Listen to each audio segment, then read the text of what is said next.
출애굽기 9장 1절부터 12절까지 제가 읽습니다. 여호와께서 모세에게 이르시되 바로에게 들어가서 그에게 이르라. 히브리 사람의 하나님 여호와께서 말씀하시기를 내 백성을 보내라. 그들이 나를 섬길 것이니라. 너가 만일 그들 보내기를 거절하고 억지로 잡아두면 여호와의 손이 들에 있는 내 생축꽃 말과 나귀와 약대와 우양에게 더하리니 심한 악질이 있을 것이며 여호와가 이스라엘의 생축과 애굽의 생축을 구별하리니 이스라엘 자손에 속한 것은 하나도 죽지 아니하리라 하셨다 하라 하시고 여호와께서 기한을 정하여 가라사대 여호와가 내일 이 땅에서 이 일을 행하리라 하시더니 이튿날에 여호와께서 이 일을 행하시니 애굽의 모든 생축은 죽었으나 이스라엘 자손의 생축은 하나도 죽지 아니한지라. 바로가 보내어 본즉 이스라엘의 생축은 하나도 죽지 아니하였더라. 그러나 바로의 마음이 완강하여 백성을 보내지 아니하니라. 여호와께서 모세와 아론에게 이르시되 너희는 풀무의 재 두 웅큼을 가지고 모세가 바로의 목전에서 하늘을 향하여 날리라.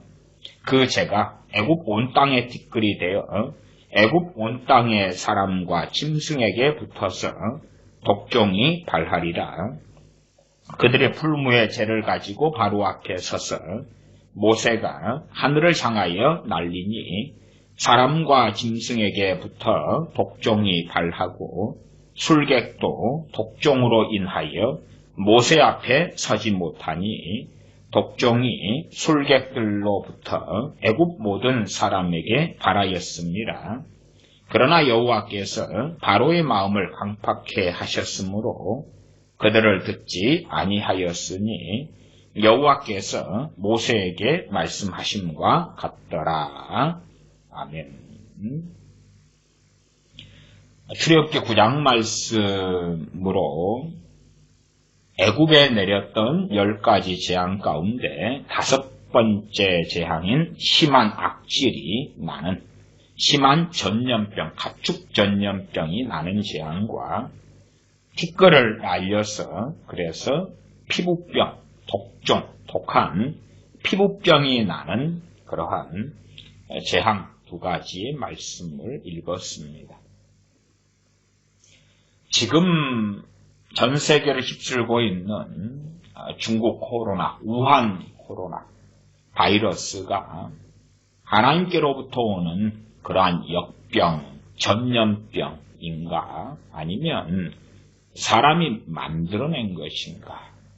물론 우리가 2가지 관점에서는 균형은 이루고 있어야 될 것입니다. 하나님의 주권의 관점과 그 다음에 사람들이 만들어낸 이 재앙에 대한 균형은 이루고 있어야 될 것입니다. 그럼에도 불구하고 성경을 가지고 우리가 바르게 잘 해석하려는 또한 바르게 해석하고 깨달으려는 그러한 지혜치가 또 필요할 것입니다. 일반적으로 이제 많은 목회자분들이 지금 현재의 이 전염병에 대하여 우한 코로나, 중국 코로나의 전염병에 대하여 간단하고 쉽게 하나님으로부터 오는 전염병이다 그렇게 설교하시는 경우들도 있습니다. 나아가서 정반대로 하나님 빼고 그리고 이야기하는 경우도 존재합니다. 일단은 첫 번째 출발점으로서 중국 코로나 바이러스 코로나19가 하나님께서 주신 심판이고 전염병이냐 하는 질문을 한다면 저는 아니다 그렇게 말씀드립니다. 아니다. 하나님께로부터 온 전염병이 아니다. 사람이 만들어낸 것이다고 말씀드립니다. 중국 혹은 우한 코로나 어디에서 시작되었습니까? 우한에서 시작되었습니다. 물론 중국에서는 끊임없이 진실을 은폐하기 위해서 우한에 있는 전통 재래시장에서 사람들이 박쥐를 많이 먹어서 그렇다. 그리고 대서특필하고 했는데 실상 중국 사람들 한족은 수천 년간 박쥐를 먹어왔지요. 그래서 한참 박쥐를 먹어서 그렇다고 거기에서 우한폐렴 중국 코로나가 생겼다고 선전했다가 그러다가 박쥐를 먹어서 걸릴 수 없는 상황이 의학적으로 드러나니까 그러면 중간 매개체가 있다. 그리고 이제 천상갑인가 어떤 것을 중간 매개체로 제시하면서 또 연일연야 방송했지요. 우리나라 대한민국의 언론이나 정권이 친중 정권이기 때문에 중국에서 말하는 것을 그대로 전파하고 선전하는 것에 참 열심을 품어왔습니다. 천상갑을 이야기하니까 중간 숙주, 매개체가 박쥐에서 천상갑으로 해서 그 다음에 사람에게 퍼졌다. 그리고 연일연야 하다가 이제 천상갑을 또 조사를 해봤더니 이게 중간 숙주가 되기가 너무 어렵거든요. 어려워. 로또 복권 당첨되는 것보다 훨씬 어렵거든요. 그러니까 중간 숙주를 또 무슨 동물로 잡았지요. 그래서 하다가 그래도 그것도 좀 어려우니까 흐지부지. 그러나 아는 사람들은 압니다. 우한에 우한에 바이러스 연구소가 있다는 것을. 또한 그 바이러스 연구소도 3연구소, 4연구소까지 있기도 합니다. 어떤 면에서 그 바이러스 연구소에서 중국이 하는 일이 무엇이겠습니까? 생화학 무기를 만들어내는 일들이죠. 그리고 거기에서 과거의 사스 등을 가지고 어떻게 생화학 무기를 만들다가 그러다가 고의적은 아니겠습니다만은 그것이 누출되고 말았다. 그리고 그것이 이 무서운 전염병을 일으키는 것이 되었다라고 저는 생각하고 믿는 입장입니다. 사실은 아시는 분들은 그러한 자세한 자료들, 자세한 연구들이 유튜브 상에 많이 있다는 것을 아실 것입니다. 또한 미국 등을 포함한 국가들에서 중국의 바이러스 연구소 등을 조사해야 된다. 그럴 때에 그러한 것에 대하여 못하게 가로막아 버린 많은 일들이 있습니다. 명확하게 중국이 책임지고 선후 관계가 어떤 것인가를 밝혀야 되는데 그렇지 않다 하는 것이지요. 그것은 중국이 만들어낸 전염병입니다. 중국 코로나 바이러스는 하나님으로부터는 전염병이 아니고 중국이 만들어낸 것입니다. 일반적으로 에이즈가 생겼다. 동성애 등을 통하여 에이즈가 많이 전파되고 감염되고 그렇게 하죠. 이제 에이즈가 과연 어디에서 온 것인가? 간단하지는 않습니다만 최소한 이제 에이즈 전염으로 갈 때에 그것은 자기들이 동성애 등을 통하여 에이즈가 감염되고 전염되는 것이지 하나님께서 누군가를 지목해서 너는 에이즈 받아라. 그리고 주시는 그러한 무서운 질병이 아니다는 사실입니다. 동성애 등을 하다가 동성애자도 있고 양성애자도 있습니다. 남자와 남자가 하다가 또 그 남자가 결혼한 자기 배우자하고 또 잠자리를 하고 그리고 배우자에게 에이즈를 퍼뜨리기도 하고 그런 사람이 과거로 한다면 그러한 창녀촌 같은 데를 다니고 그리고 그런 여자들이 꼭 매독을 전파하는 것처럼 에이즈를 받았다가 거기 온 남자들에게 전파하고 그 남자는 자기 아내에게도 전파하고 그리고 아내가 아이를 가졌는데 아이가 태아에서부터 에이즈에 전염되었고 그 아이가 태어날 때부터 보니까 에이즈를 가지고 태어나는 경우들도 아프리카 등에서는 상당히 있었습니다. 과연 그러한 모습이 하나님께로부터는 재앙 같은가? 그렇지 않지요. 그렇지 않아요. 그래서 최소한의 상식과 지각을 가지고 생각하시는 것이 필요하겠습니다. 과거 삼풍백화점의 붕괴가 있었습니다. 그러면 그것은 하나님께로부터는 재앙입니까? 아닙니까? 하나님으로부터는 재앙이 아닙니다. 우리가 축대를 잘못 쌓아서 축대가 무너질 어느 때가 되어서 무너졌고 거기에 사람들이 깔려서 죽었다. 하나님께로부터는 재앙은 아닙니다. 물론 하나님의 주권적인 측면이 있는 것은 사실이에요. 그러나 하나님께서 원인자는 아니시다 그 말. 사람들이 삼풍백화점처럼 잘못된 관리를 하고 그리고 잘못된 건축 등이나 시설 등이나 시설의 변개 등을 하고 그리고 올바로 대처하지 않아서 무서운 참사가 일어난 것이지요. 9.11 테러 같은 경우도 하나님께로부터 왔습니까? 아니지요. 악한 사람들이 악행을 저지르는 것 아닙니까? 어떤 총기 난사 사고가 있었다 그럴 때에 그게 하나님으로부터 왔습니까? 그렇지 않지요. 성경에 하나님께서 전염병을 주시는 사례들이 있습니다. 그것을 가지고 모든 전염병이 하나님께로부터 왔다 그렇게 간단하게 주장하기는 쉽습니다. 그러나 그렇지는 않다. 하나님께로부터는 전염병이 있고 사람이 만들어내는 전염병이 있는 것입니다. 전쟁도 성경에 명확하게 일단은 기록된 것, 바벨론을 통해서 하나님께서 심판하시는 전쟁 같은 것, 그것은 하나님께로부터 왔다. 그렇게 말하는 게 당연합니다. 그러나 그렇지 않은 사람의 탐욕과 욕심과 악함이 만들어낸 전쟁이 있다 그 말이에요. 세월호 참사가 있었습니다. 그래서 과거에 그 박근혜 전 대통령의 정권을 무너뜨리기 위하여 세월호 참사를 사용하면서 그 범인이 바로 박근혜 전 대통령이 인신제사를 하면서 세월호 사고를 일으켰다. 아마 지금도 그렇게 믿는 사람들이 많지요. 그러나 어리석지 않은 사람이면 알 것입니다. 왜 도대체 세월호 사고를 고의적으로 일으키겠습니까?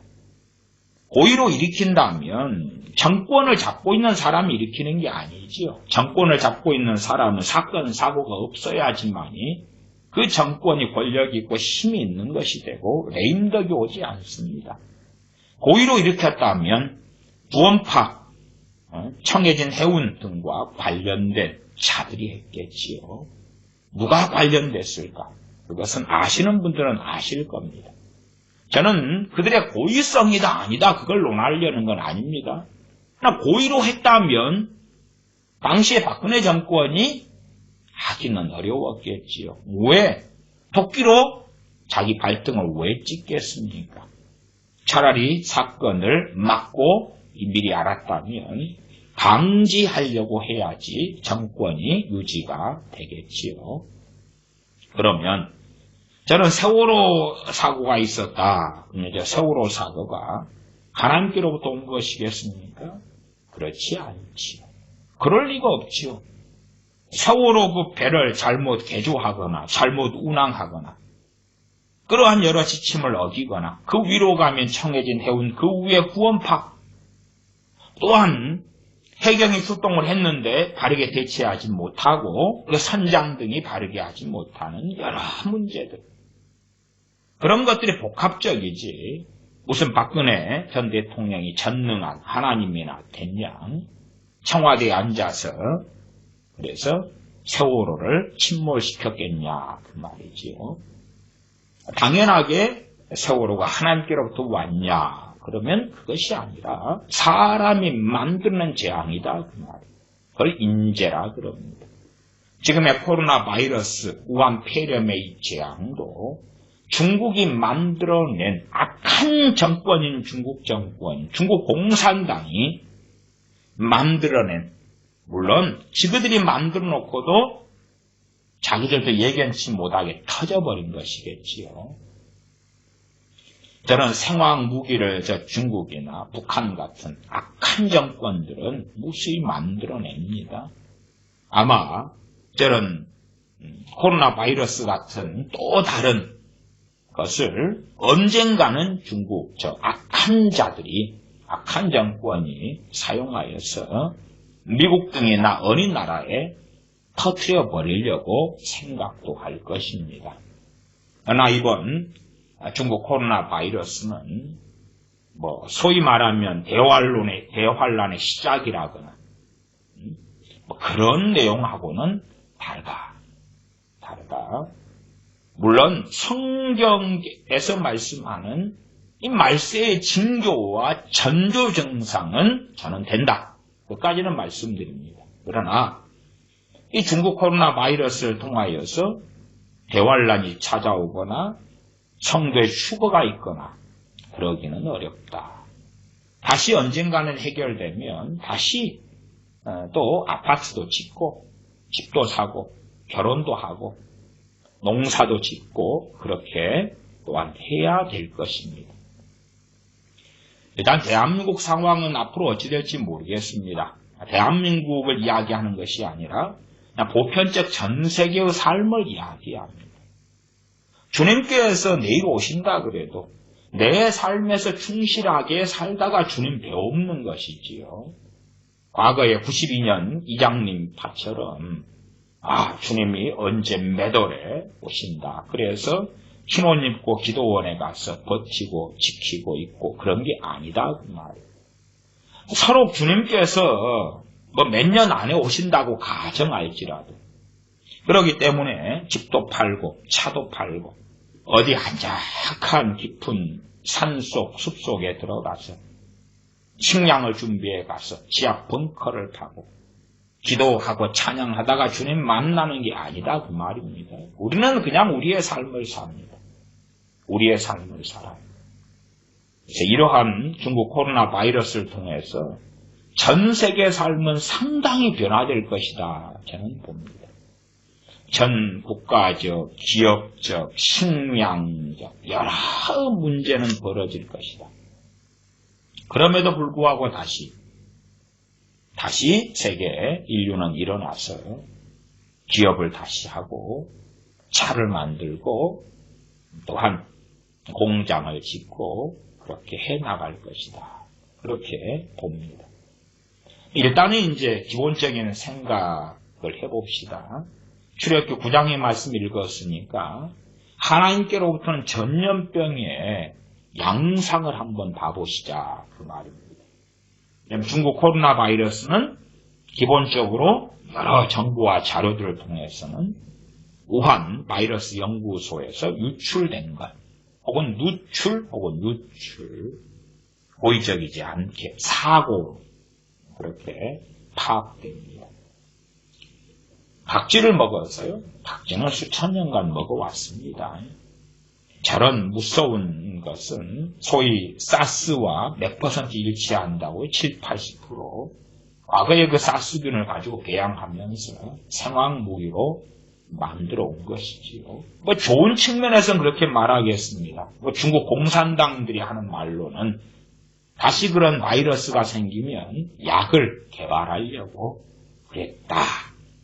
겉으로 표면적으로 저런 바이러스 연구소는 약 개발, 치료약 개발 그런 이야기를 하기도 합니다. 그러나 저 악한 중국 공산당이 하는 짓들을 볼 때는 그러한 겉에서 말하는 양의 탈과는 상당히 다를 것이다. 일단은 출애굽기, 민수기 등을 통해서 전염병이 무엇인가를 봅시다. 같은 전염병이어도 하나님께로부터는 전염병이 있다. 하나님께로부터는 전염병은 이제 성경에 나와 있는 그 양상이 현 시대에 하나님께로부터 전염병이 왔다 해서 다 동일하게 나타나는 건 아닐 겁니다. 까지는 아닐 거예요. 그러나 그럼에도 성경을 주목을 해보셔야 돼요. 첫째는 우리의 출발점은 그것입니다. 자, 그러면 출애굽기의 애굽에 있는 10가지 재앙처럼 첫째, 꼭 우리가 요한계시록에도 14만 4천 명이 보호받지요.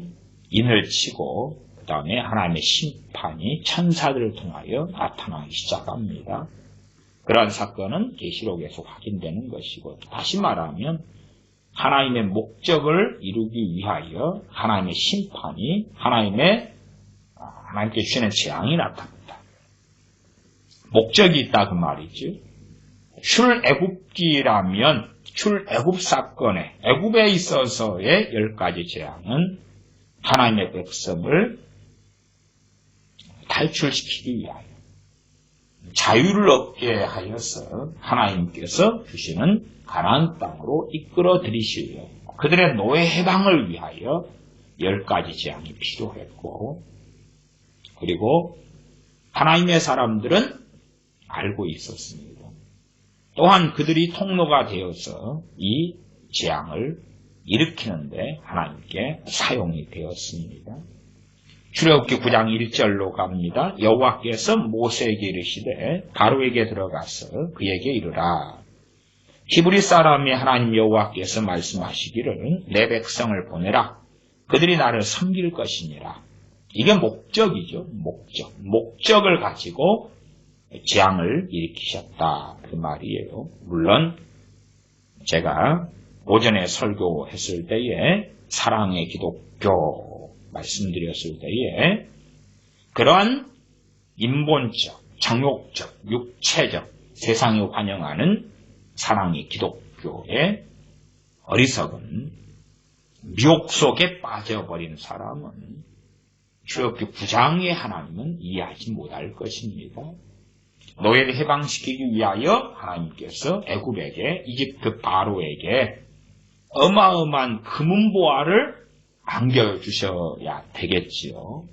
혹은 그와 만나주셔서 바로가 회개가 터지고 성령 충만을 받고 기쁨으로 하나님의 백성을 내보내는 그러한 망상이 사랑의 기독교에는 많이 있겠지요. 하나님은 구약에서부터 사랑의 하나님이십니다. 구약에서부터 하나님께서 온 율법과 선지자의 강령은 하나님을 사랑하고 내 이웃을 내 몸처럼 사랑하라 하는 것이 온 율법과 선지자, 다시 말하면 구약 성경의 핵심이다 라고 말씀하시는 것입니다.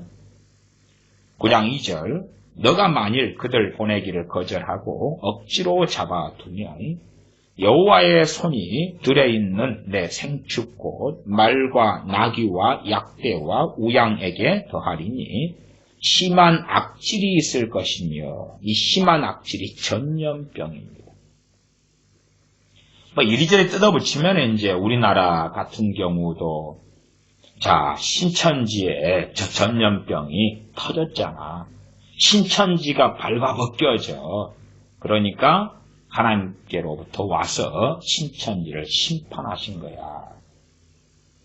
또 JMS 정명석 그쪽에 소속된 신도가 무슨 여자들 운동하는 에어로빅인가 뭔가 그런 거 있죠. 그쪽에서 많이 퍼뜨렸다. 또 나아가서 최근에는 만민 저쪽 이재록 그쪽 있죠. 그쪽에도 터졌다. 그러니까 그런 것만 가지고 이제 봐봐라. 이 전염병을 통하여 하나님께서 악한 이단이나 사입이나 혹은 문제가 있는 그런 자들을 심판하시는 거다. 그러니 하나님께로부터 왔다. 아니에요. 대신에 중국과 가까운 사람, 악한 중국 정권과 가까운데 중국에가 가득 이 전염병이 퍼졌는데 그런 중국에 들락날락하고 만나고 그런 중국 사람들이 관광을 무수히 돌아다니고 그런 나라들 함께 해왔던 그런 바이러스를 가지고 있는 중국인들이 이리 가고 저리 갈 때에, 혹은 그들을 만나러 가고 그들이 들어올 때에, 그때에 이 전염병은 심각하게 퍼져 가는 것은 당연한 일이지요. 그러나 거기에서 한 걸음 나아가서 이 중국 코로나 바이러스에 전염되는 사람들이 그러기 때문에 하나님의 심판을 받는 사람들이다. 그건 말이 안 되지. 말이 안 돼. 심지어 극단적으로는 이 세상 사람들 가운데서 헌신적이고 희생적인 그런 사람들도 있다. 그 말이에요. 아시다시피 상당히 많은 의료진들이 코로나 바이러스에 감염되어서 사망도 해왔습니다. 헌신적이게 병자들을 위하여 수고했던 사람들. 이탈리아가 그랬나요? 이탈리아 의료진들이 몇 명요? 3,500명이 확진되었던가요? 그리고 돌아가신 분들. 최근에 우리나라에서도 어떤 의사 선생님이 진단하다가 확진돼가지고 돌아가시기도 했지요. 그러면 의료진들이 희생하고 헌신하고 그런 분들은 최소한은 안 걸려야 될 거 아니냐 그 말이에요. 그런 거 아니에요. 이건 사람이 만들어낸 재앙 전염병이기 때문에 악한 중국 정권이 만들어낸 전염병이기 때문에 그래요.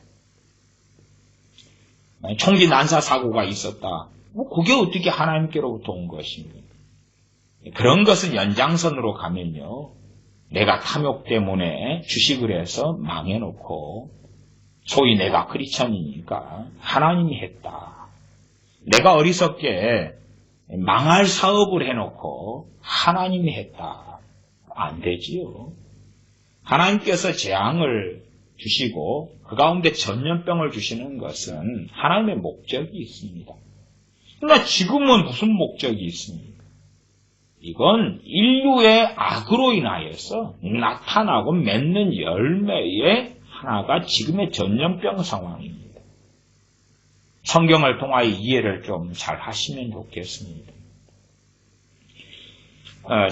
그래서 9장 3절에는 이제 내 생축 곧 말과 나귀와 약대와 우양에게 더하리니 심한 악질이 있을 것이며 개정개혁판 성경은 심한 돌림병이 있을 것이다. 가축에 있는 전염병입니다.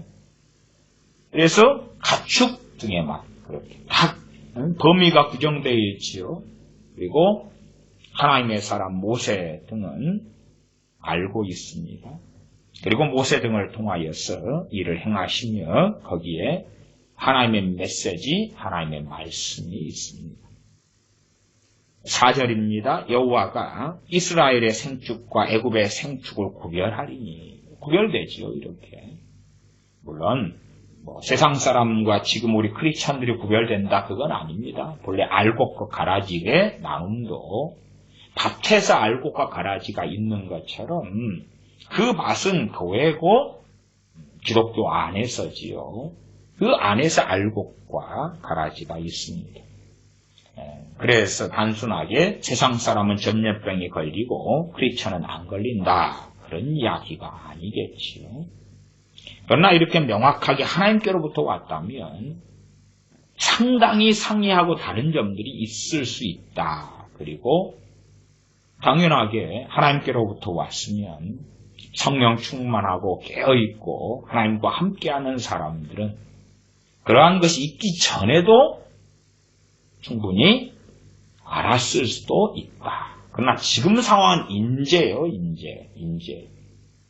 그래서 양상이 다르다까지는 생각해 보시기를 바랍니다.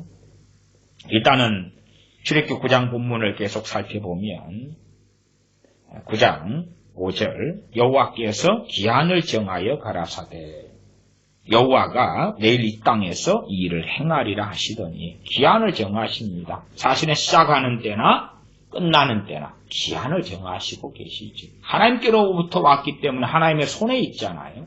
이게 전염병인데도 가축 전염병인데도 기한이 있는 것입니다. 하나님의 목적이 있기 때문에요. 지금은 사회적 거리두기, 손 씻기, 마스크 하기 등등을 합니다. 그리고 그것을 잘 못 지킬 때는 그러면 우한 코로나에 전염이 되지요. 전염되면 그 우한 코로나는 크리스천이고 불신자를 가리지 않습니다. 가리지 않아요. 그렇기 때문에 우한 코로나 바이러스, 중국 코로나 바이러스를 내가 전파시킬 것이냐 안 할 것이냐, 혹은 전파되는 곳에 나를 잘 관리하면서 지킬 것이냐 지키지 않을 것이냐는 실상은 우리가 선택하는 것입니다. 심지어 어디에서 중국 코로나 바이러스가 퍼져 있을지 잘 모를 때에, 그때에 성령 인도하심 속에서 깨어서 살아서 그런 데를 싹싹싹 피해 다녀야 되겠지.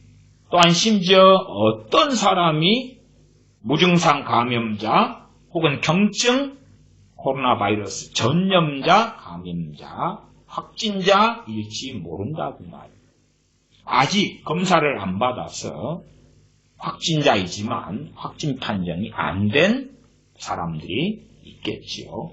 또한 심지어 많을 수 있지요. 그런 사람과 내가 어떻게 사회적 거리두기를 제대로 할 수 있을 것이냐. 심지어 나는 저 사람이 전염병을 가지고 있는지 모르는데. 그래서 주님 앞에 깨어서 살아가야 하겠지요. 하나님께로부터 왔다면 하나님께서 순식간에 때가 되면 또한 목적이 이루어지면 거두어 가실 수 있으실 것입니다. 그러나 이것은 사람들이 만들어낸 것입니다. 사람들이 악해서 세계 1차 대전, 2차 대전이 벌어졌습니다. 그 다음에 하나님께서 그 전쟁을 거두시니까 하나님이 거두신다? 하나님의 긍휼이 그 전쟁의 말면에 있었다고 봅니다만, 그럼에도 하나님이 일으키신 세계 1차, 2차 대전도 아니고 사람이 악해서 일으킨 것이고, 그 다음에 전쟁이 끝나니까 죽은 사람이 살아납니까? 폐허가 된 나라, 국가, 그 사람들이 살아납니까? 장애인이 된 사람들이 온전케 되었습니까? 그렇지 않지요. 그 후유증은 그대로 남았습니다. 그래서 하나님께서 전염병을 일으키시는 것하고 지금 현재의 중국 코로나 바이러스의 양상은 비슷하게 보이는지 몰라도 상당히 다르다. 다시 한번 생각해 보시고, 계속 보면 9장 7절, 바로가 보내어 본즉 이스라엘의 생축은 하나도 죽지 아니하였더라. 그러나 바로의 마음이 완강하여 백성을 보내지 아니하니라. 이 인류사 세상사에서 벌어지는 일들에서는, 인류사 세상사, 거기에서 하나님의 자녀들이 간단하고 쉽게 면제되거나 벗어나거나 그렇게 되지 않습니다. 그렇게 안 돼요. 우리가 하나님의 자녀다. 그런데 하필이면 이슬람에서 태어났다. 중동 지역에서 내가 살아간다. 그러면 내가 하나님의 자녀고 백성이기 때문에 중동 지역에서 있는 많은 불합리한 점, 많은 문제들에서 면제가 됩니까? 그렇게 되지 않아요. 그렇게 되지 않아요.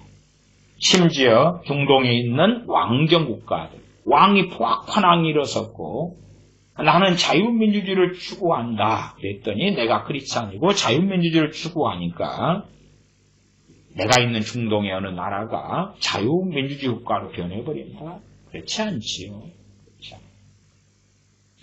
9장 8절로 갑니다. 여호와께서 모세와 아론에게 이르시되 너희는 풀무의 채 두 웅큼을 가지고, 두 웅큼이에요.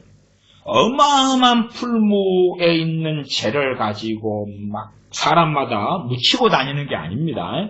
그냥 두 웅큼에 불과해요. 두 웅큼. 하나님 앞에서 명령에 따라 순종하는 것입니다.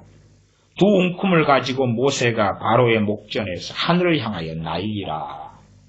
바로 목전에서 그 앞에서 하늘을 향하여 재를 두 웅큼을 뿌리는 것입니다.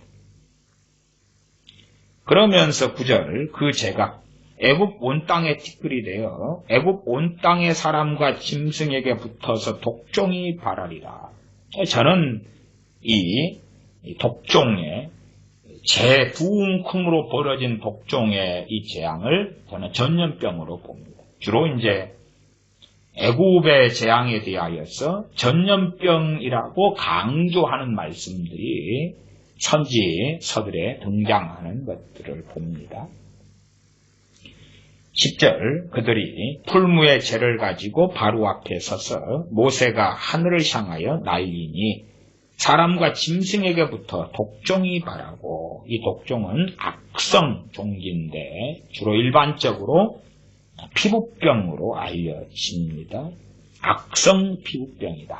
악성 피부병. 전염병인데 그렇게 끔찍하고 무서운 계통은 아니다 그 말이죠.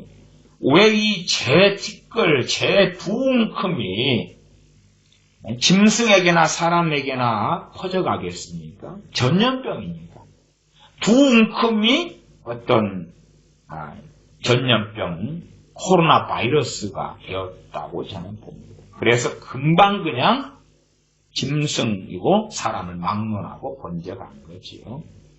지금 우한 코로나 바이러스는 사람에게만 그런 것이고요. 또 짐승에게 돼지, 아프리카 돼지열병 등 시작해서 짐승에게, 또 특정한 짐승에게만 있는 전염병도 있습니다. 그러나 이제 상황이 심각해지면 이렇게 사람이고 짐승이고 가리지 않는 전염병으로 하나님께서 심판하실 때도 있을 거라. 그 말이 그때가 되면 훨씬 더 끔찍하겠지요. 짐승에게 전염병이 옮기면 우리나라 같은 경우도 얼마나 많이 짐승들을 산채로, 돼지떼를 산채로 땅을 파서 그래서 산채로 매몰시켜버리는 많은 일들을 했습니다. 그리 되면 그것이 전 세계로 이 우한 코로나, 중국 코로나처럼 퍼져가면 짐승들을 싸그리 죽여야 될 상황도 올 수 있겠지요. 어느 때가 되면 저는 지금이라고 보지는 않습니다. 지금은 사람이 만드는 전염병이다. 그리고 터질 일이 터진 것이지요. 9장 11절 술객도 독종으로 인하여 모세 앞에 서지 못하니 독종이 술객들로부터 애굽 모든 사람에게 발하였습니다. 그러나 여호와께서 바로의 마음을 강팍히 하셨으므로 그들을 듣지 아니하였으니 여호와께서 모세에게 말씀하심과 같더라. 하나님께서는 가장 무서운 전염병 가운데 하나가 온역입니다. 온역으로 쳐서 너희를 죽여버렸을 수도 있었다. 그러나 그렇게 하지 않았다. 이 악한 독종인 피부병 정도에서 지금 너희들에게 내 뜻을 전하고 있고 너희들이 바르게 순종하기를 전하고 있다 말씀하시는 겁니다. 그 아래에 9장 15절을 보면 내가 손을 펴서 온역으로 너와 내 백성을 쳤다면 바로에게 하나님께 전달하시는 내용이지요. 온역으로 너와 내 백성을 쳤다면 너가 세상에서 끊어졌을 것이나 내가 너를 세웠음은 나의 능력을 내게 보이고 내 이름이 온 천하에 전파되게 하려 하였음이니라. 너가 여전히 내 백성 앞에 착오하고 그들을 보내지 아니하느냐. 책망하고 계시는 것이지요. 그래서 이러한 하나님께서 특별히 다섯째 재앙, 가축에게 있는 전염병, 여섯째 재앙, 피부병이 퍼졌는데 두 웅큼의 티끌을 통하여 가축이고 사람이고 막론하고 퍼진 이러한 독한 악성 피부병 그 재앙, 여섯째 재앙이지요. 일곱째 재앙으로 가면은 우박의 재앙입니다. 우박의 재앙.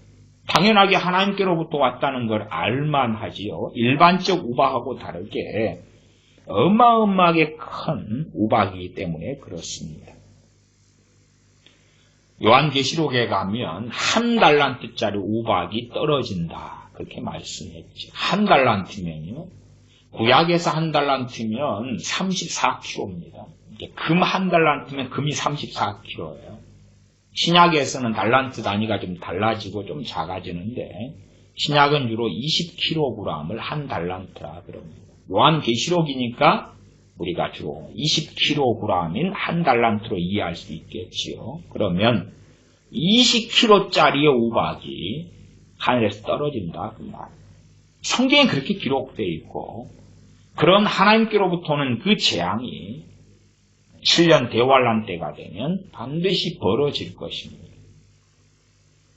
그러한 구체적인 내용들은 당연히 성경에 나와 있습니다. 정말 그 어느 재앙이 누구로부터 왔느냐 할 때에 많은 사람들은 하나님께 책임을 떠넘기거나 아니면 뭐 좋은 측면에서 하나님께서 지금 이 전염병을 통하여 세상에게 심판하고 계시다. 그런 이야기를 할 수 있어요. 사실은 언제까지 그런 이야기를 할 수 있냐 그러면 내가 안 걸릴 때까지. 그렇잖아요. 내가 안 걸릴 때까지. 제가 뉴욕 의사로 특별히 레지던트를 3년차 하는 그러한 뉴욕 의사분의 젊은 친구인데 유튜브를 제가 봅니다. 그러면 지금 뉴욕에서 병원에서 중환자실에서 근무하는 레지던트 3년차 의사분인데 며칠 전에는 23살 된 아가씨가 죽었고 다 거기에 95% 중환자실에서는 다 인공호흡기를 달고 있다 그럽니다. 계속하여 무수히 시체가 나가고 있다 그래요. 그리고 이제 그 친구가 어제는 또 26살 된 남자가 죽었고 젊다고 안 죽는다고 생각하지 말아라. 대한민국의 어쨌든 의료 시스템이 그나마 좋아서 젊은이들이 나이트클럽에 놀고 괜찮다고 착각할지 몰라도 지금 뉴욕에서는 젊다고 안 죽어나가는 게 아니라 시체가 무수히 나가고 있다. 미국 군대에 시체 잡는 그러한 팩을 10만 개를 요청했다든가요.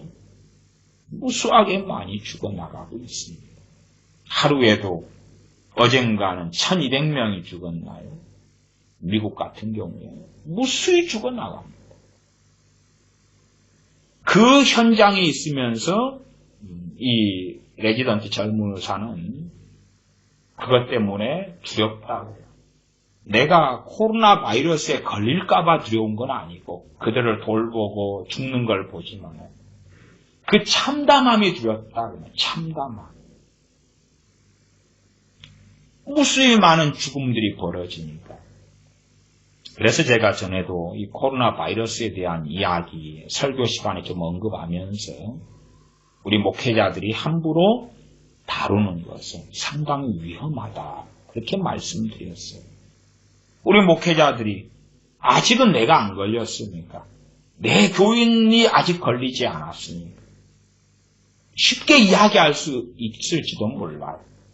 하나님께로부터는 전염병이다. 왜 내가 안 걸렸습니까? 이론 속에 있으니까. 그 다음에 이제 나는 안 걸릴 거야. 하나님으로부터 왔으니까. 내 빼고 혹은 우리 교회 교인 빼고 심판하려고. 혹은 기독교인 빼고 그러려고 하는데 우리가 알지요. 기독교인들이 예외가 아니라는 것을. 아니까 그까지는 이야기 못하지. 그러나 내가 살아있으니까 나는 아니야. 어젠가 어느 상당히 규모가 있는 교회 목사님이 돌아가셨습니다. 우한 폐렴 때문에 돌아가셨어요. 미국의 유명한 목사님이신가요? 규모가 있는 목사님 같은데. 그리고 이제 뭐라고 하시면서 돌아가셨어요. 어쨌든 우리 크리스천들도 이 전염병에서 예외가 아니다. 그러나 내가 안 걸렸기 때문에 내가 아직은 중국 코로나 바이러스 영향권이 아니라고 믿으니까 쉽게 이야기하는 거예요. 그러나 그런 관점이 상당히 위험할 수 있다 말씀드립니다. 차라리 그게 아니라 우는 자들과 함께 울어야 돼. 웃는 자들과 함께 웃어야 되는 자리다. 지금은 우는 자들과 함께 우는 자리지. 오는 자리입니다. 나는 안 걸렸으니까 괜찮다. 이 중국 코로나 바이러스가 과연 휩쓸고 간 다음의 세상은 어떤 세상이 될 것인가? 중국 코로나 바이러스 휩쓸고 지나가면서 이 사태가 5월까지만 가도 식량 대란이 일어날 것이라고 경고되고 있습니다. 지금 지난 주가 되지요. 이번 지난주 3월 30일 날 3월 30일 날만 해도 중국에서 식량 사재기가 어마어마하게 일어났습니다. 아주 싸움까지 하면서 식량 사재기를 하니까 중국의 뉴스 앵커 방송에서 우리는 식량이 넉넉하게 있다. 쌀값이 오르지 않을 거다. 사재기 하지 말아라. 괜찮다. 우리는 식량 자급률이 100%다. 그리고 방송을 계속했고 그래도 식량 사재기, 쌀 사재기, 쌀, 식용유 등 사재기를 어마어마하게 중국인들이 하니까 아예 쌀 가게를 문을 폐업을 닫도록 그렇게 중국 공산당이 하였습니다. 어떤 상황이 벌어지냐 그러면 쌀 최대 수출국들에 포함되는 그런 나라들. 세계 제3위의 쌀 수출국이 베트남이죠. 첫 번째가 인도고 두 번째가 태국이었나요? 태국, 그 다음에 베트남이 쌀 수출 중단하고요.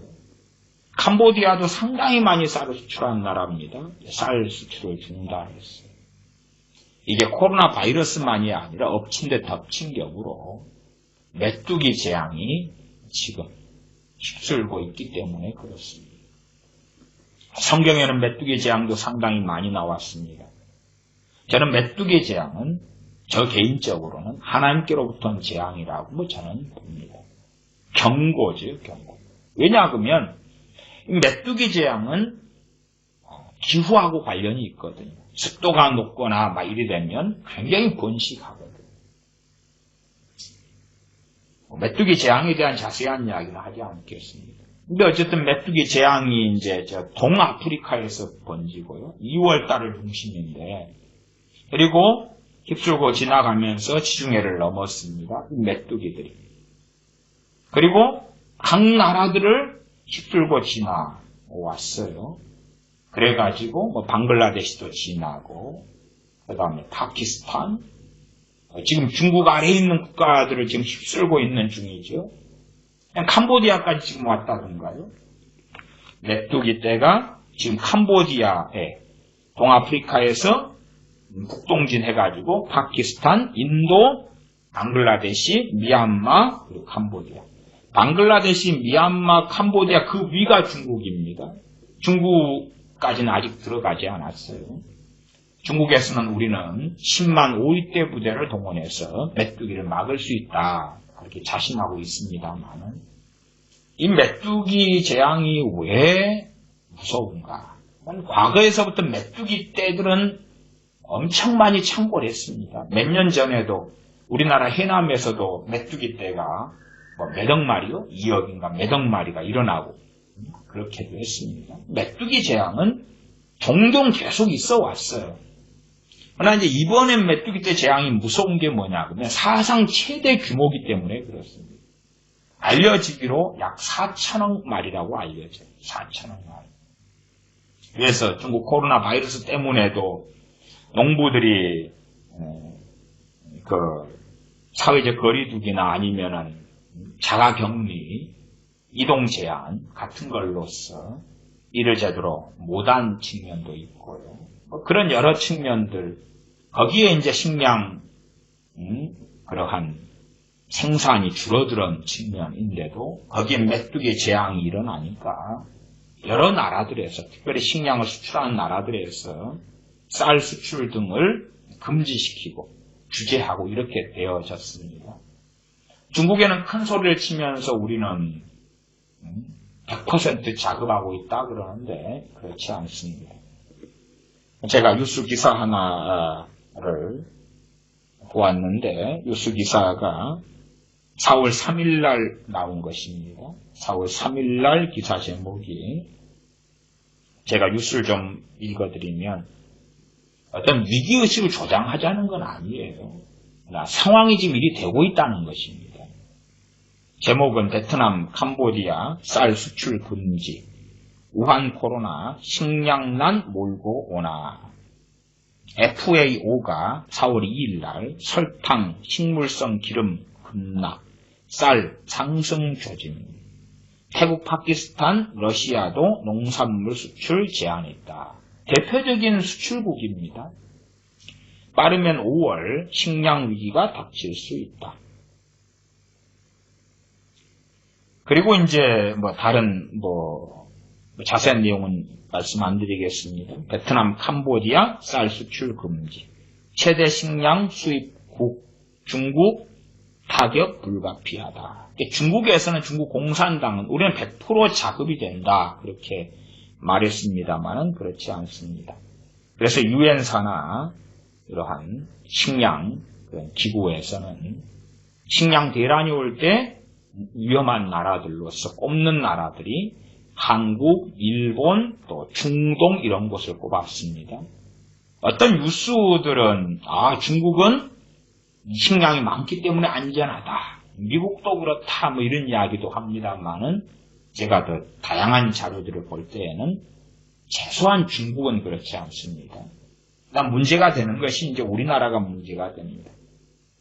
이 뉴스 기사에는 그런 내용이 좀 실렸습니다. 다른 기사들하고는 좀 다른 것 같아요. 그래서 보면 중국에서는 연일 방송을 하면서 중국은 그동안 식량 자급에 힘써왔으므로 위기를 걱정할 필요가 없다. 막 사재기하고 난리가 나고 싸우고 그래서 다 텅텅 비어버리고 심지어 그것도 국민들을 자제를 못 시키니까 방송하고 쌀 판매 금지, 쌀 파는 가게를 문을 닫게 만들고 그런 조치를 취해도 어떻게 안 됩니다.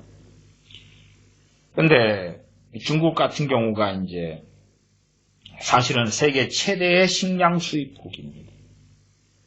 중국의 대두 같은 경우에 중국이 이 브라질에서 수입하는 문제, 미국에서 수입하지 않는 문제 막 등등 해서 대두 문제로 대두콩이죠.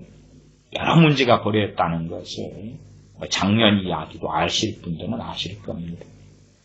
그런데 일반적으로 중국이 해외에서 수입하는 식량이 지난 10년 기준으로 하면 10년 동안 매년 얼마를 수입하냐 그러면 1200억 달러 정도를 수입하고 있습니다. 1200억 달러면은 이제 우리나라는 조로 따지니까 한 150조, 매년 150조 정도를 수입을 하지요. 근데 문제는 이제 우리나라입니다. 우리나라는 어디에서 식량을 상당히 또 수입하냐 그러면 중국에서 상당히 수입합니다. 중국은 다른 나라들에서 상당히 수입해서 한국 돈으로 계산했을 때 150조. 그 다음에 한국은 중국에서만 수입하는 것이 연간 500억 달러. 얼마치 수입하냐 그러면 61조 7천억 원. 어치를 매년 중국에서 식량을 수입합니다.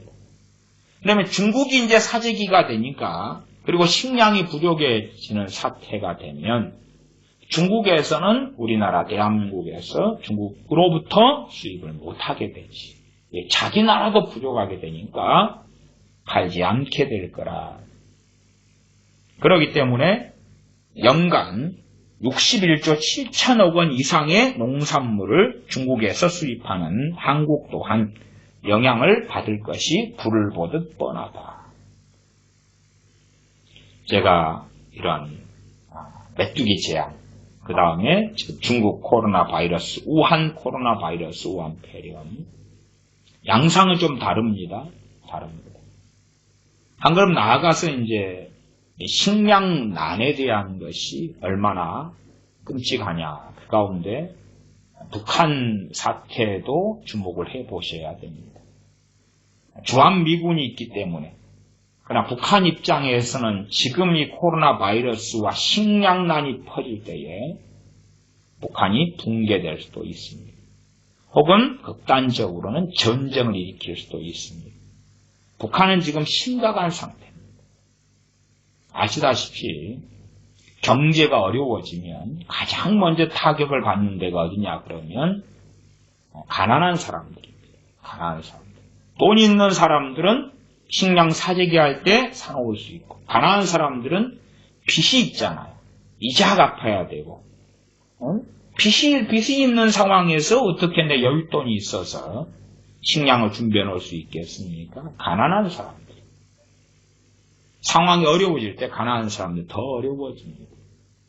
박스라도 주워가지고 생계 유지하는데 그것도 어려워지는 것이죠. 과거 우리나라에도 얼마나 많은 거지들이 있었습니까? 지금은 이제 노숙자들이지만 그래도 여유가 있을 때는 그들도 돌봄을 받을 수 있었다 그 말이에요. 근데 북한 같은 경우는 주로 이제 사람을 중국에 보내고 노무자를 중국에 보내고 러시아에 보내가지고 거기서 벌어온 돈, 그 다음에 무기와 마약 등을 팔아가지고 벌어온 돈, 또 외국에 식당들을 하면서 낮에는 식당, 밤에는 매춘업, 그런 걸 등을 통해서 벌어온 돈, 그런 돈으로 북한을 유지하는 것입니다. 또 우리나라 대한민국의 친중 정권들이 퍼주는 많은 돈, 물론 이명박 정권 때도 꽤 퍼줬습니다. 박근혜 정권 때도 퍼주기도 했지요. 그렇게 아주 많은 양은 아니라도 그런 것 등등을 통해서 유지하고 살아왔는데 지금 식량난이 심각해지고 북한에서는 코로나 바이러스 확진자가 없다고 주장해도 그건 거짓말이고 군대에서 얼마가 죽었다 하는 이야기들도 솔솔 나오고 있습니다. 그 가운데 이제 중국 코로나 바이러스 때문에 밖에서 외화를 벌어와야 되는 이 경우에 외화를 제대로 못 벌고 있지요. 더군다나 이 제재, 북한이 제재를 받고 무역 제재 등을 받고 있는 상황에서는 코로나 바이러스가 아니어도 굉장히 힘든 상황. 그래서 김정은이가 3월 30일 날 그렇게 발표했습니다. 북한의 군관 식량 배급을 3분의 1로 줄여라.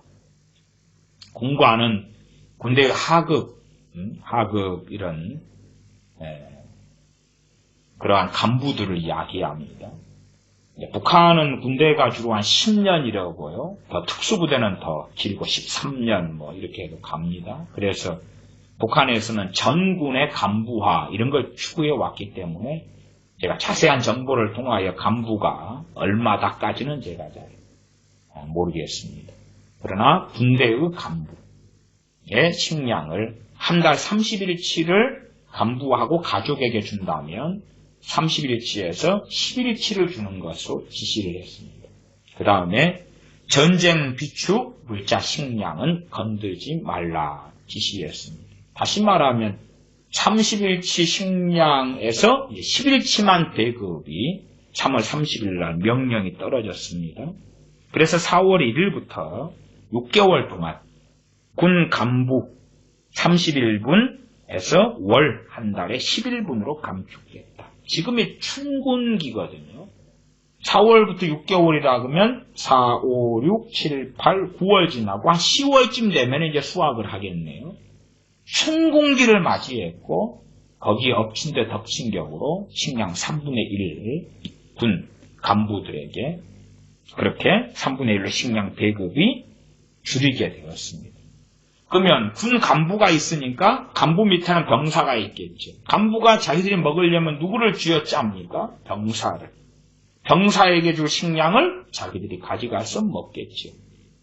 악순환은 시작된 것입니다.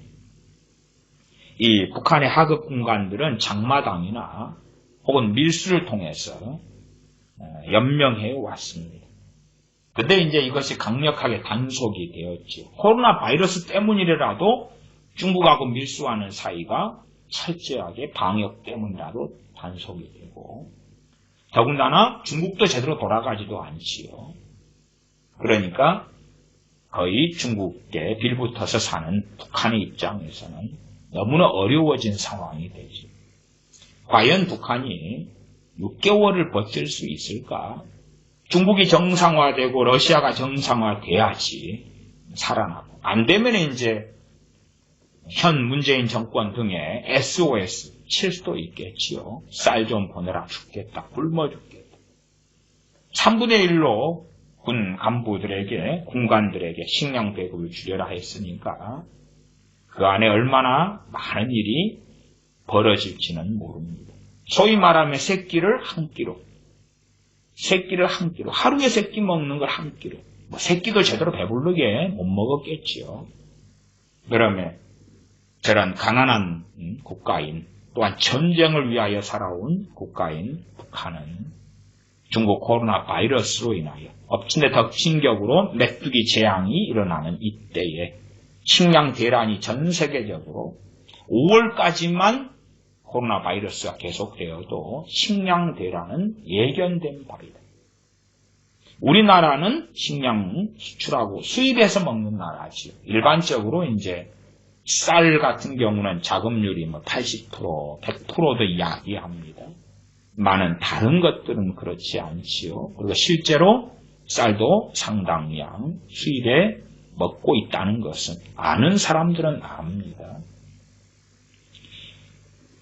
그러면 과연 전 세계가 어떻게 요동칠런지, 대한민국은 어찌 요동칠런지, 어떤 기업이 무너질런지 자영업자들이 지금 대출 받으려고 발버둥을 치고 있는데 너무나 사람이 많이 와서 쉽지 않다.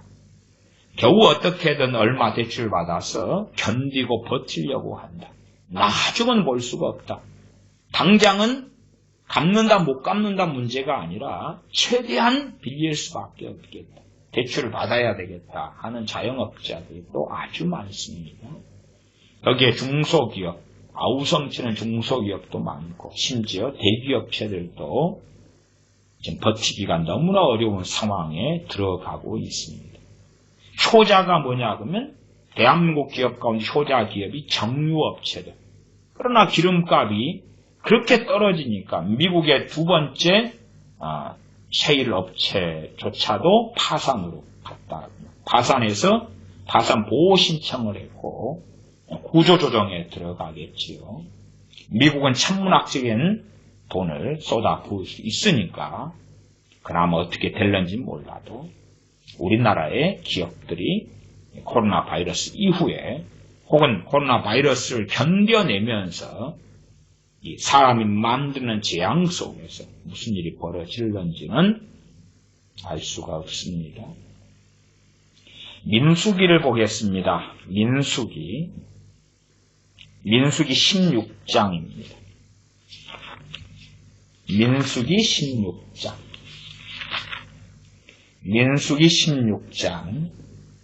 민수기 16장에 이제 반란 사건이 일어나고 그때에 고라, 다단, 아비람, 또 온 이런 사람들이 반란을 일으켰고 하나님께서 지진을 통하여 그 가족들을 다 죽이셨습니다.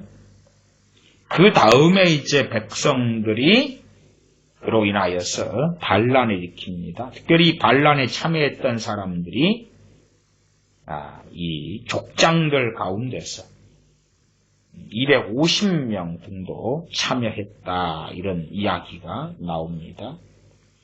좀 보면 민수기 16장이니까 16장 27절부터 봐보겠습니다. 무리가 고라와 다단과 아비람의 장막 사면을 떠나고 다단과 아비람은 그 처자와 유아들과 함께 나가서 자기 장막문에 선지라.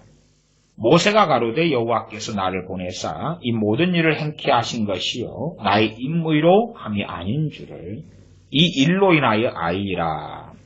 그리고 지진이 일어납니다. 30절 만일 여호와께서 세일을 행하사 땅으로 입을 열어 이 사람들과 그들의 모든 소속을 삼켜 산채로 음부에 빠지게 하시면 이 사람들이 과연 여호와를 멸시한 것인 줄을 너희가 알리라.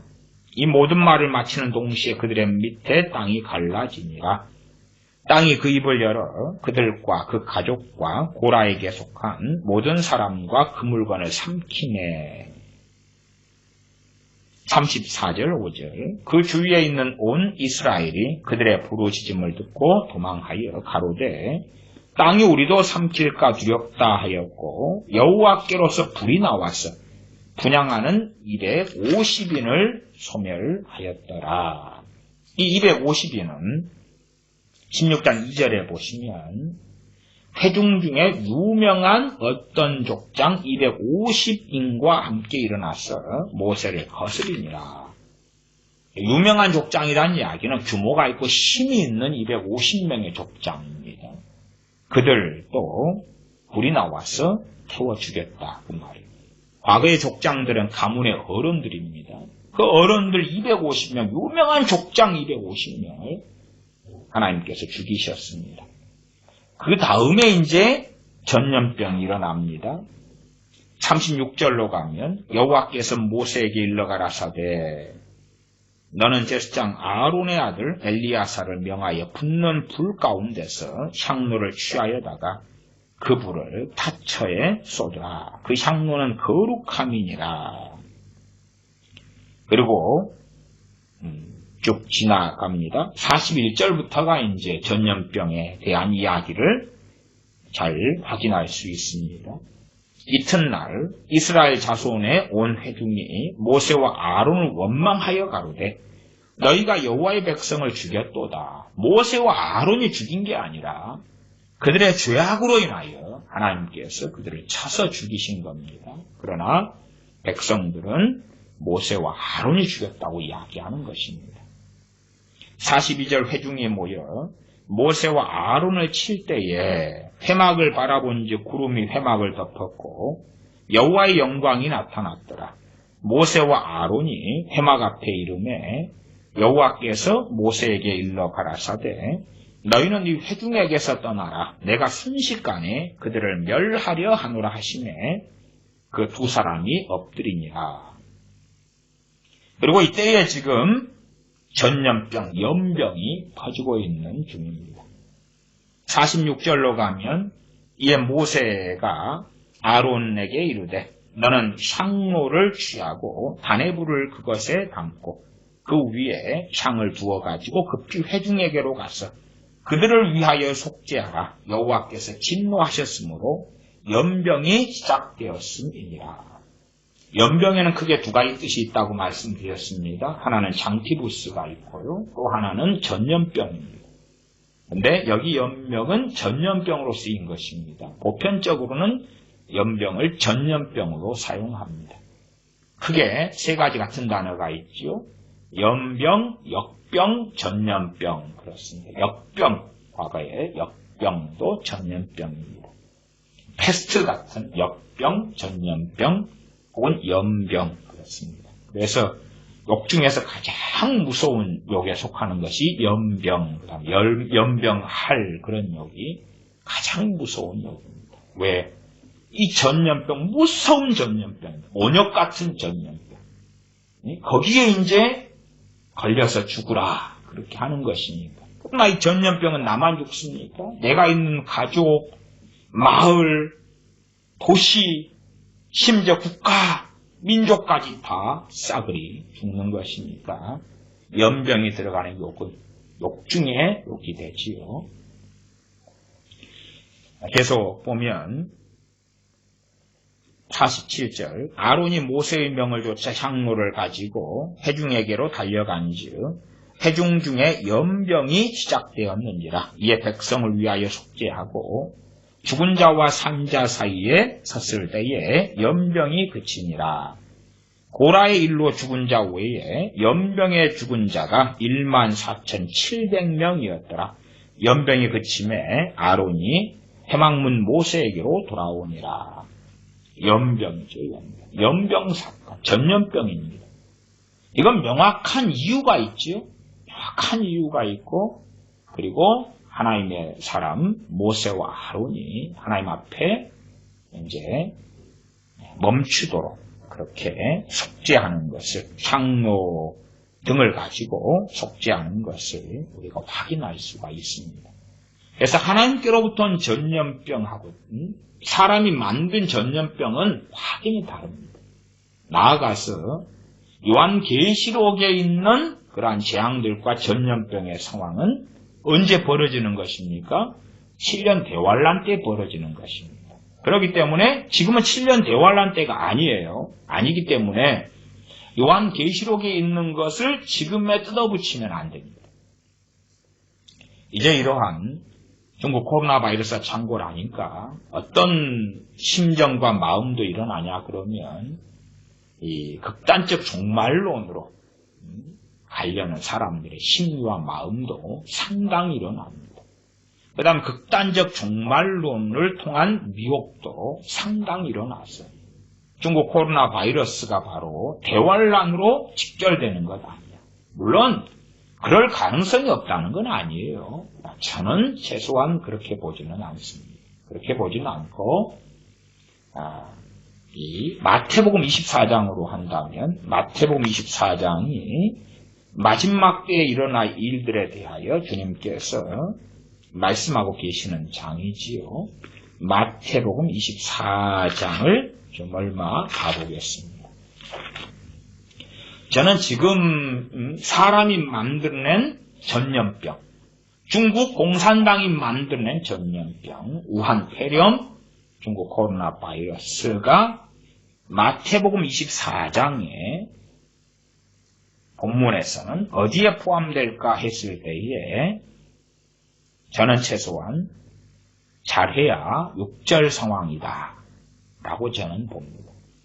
6절 상황과 같다는 이야기가 아니라 맥시멈으로 잡아도 6절 정도의 선이다 하는 이야기입니다.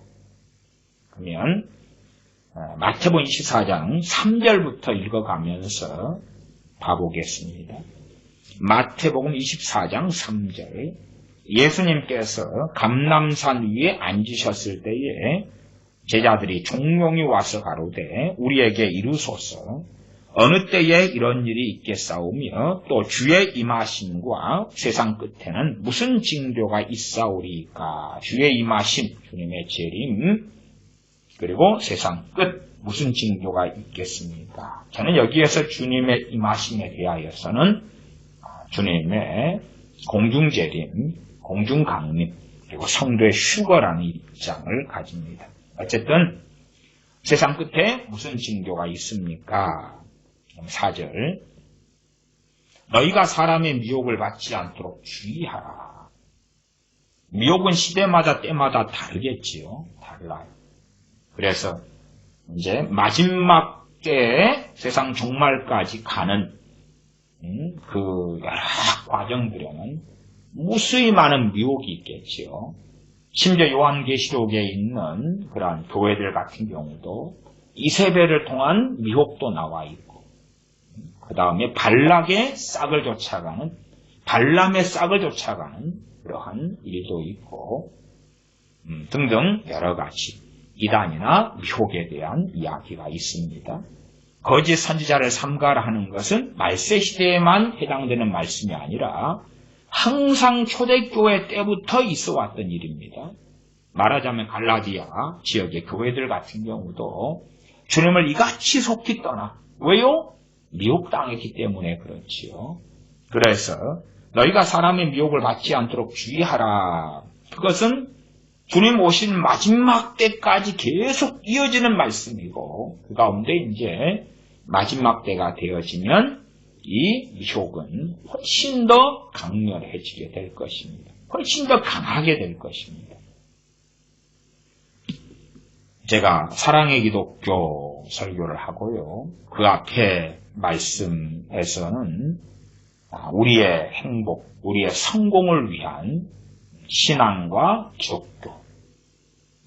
그것은 평안할 때의 그런 기독교에 대한 잘못된 바램, 소망, 또한 성경을 잘못 해석하는 보편적 미혹에 해당될 것입니다.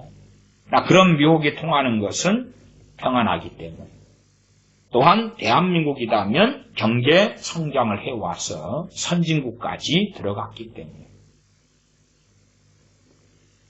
1인당 GDP가 2만 달러가 넘을 때에 주로 선진국이다 하는데 소위 이런 신흥국으로서 아시아의 내용에 속한다. 이러한 대한민국 거기에 들어가고 G20에 들어가고 그리고 GDP 1인당 3만 몇천 달러가 되고 그러한 반열에 들어갔다. 점점점 발전해 갈 거야.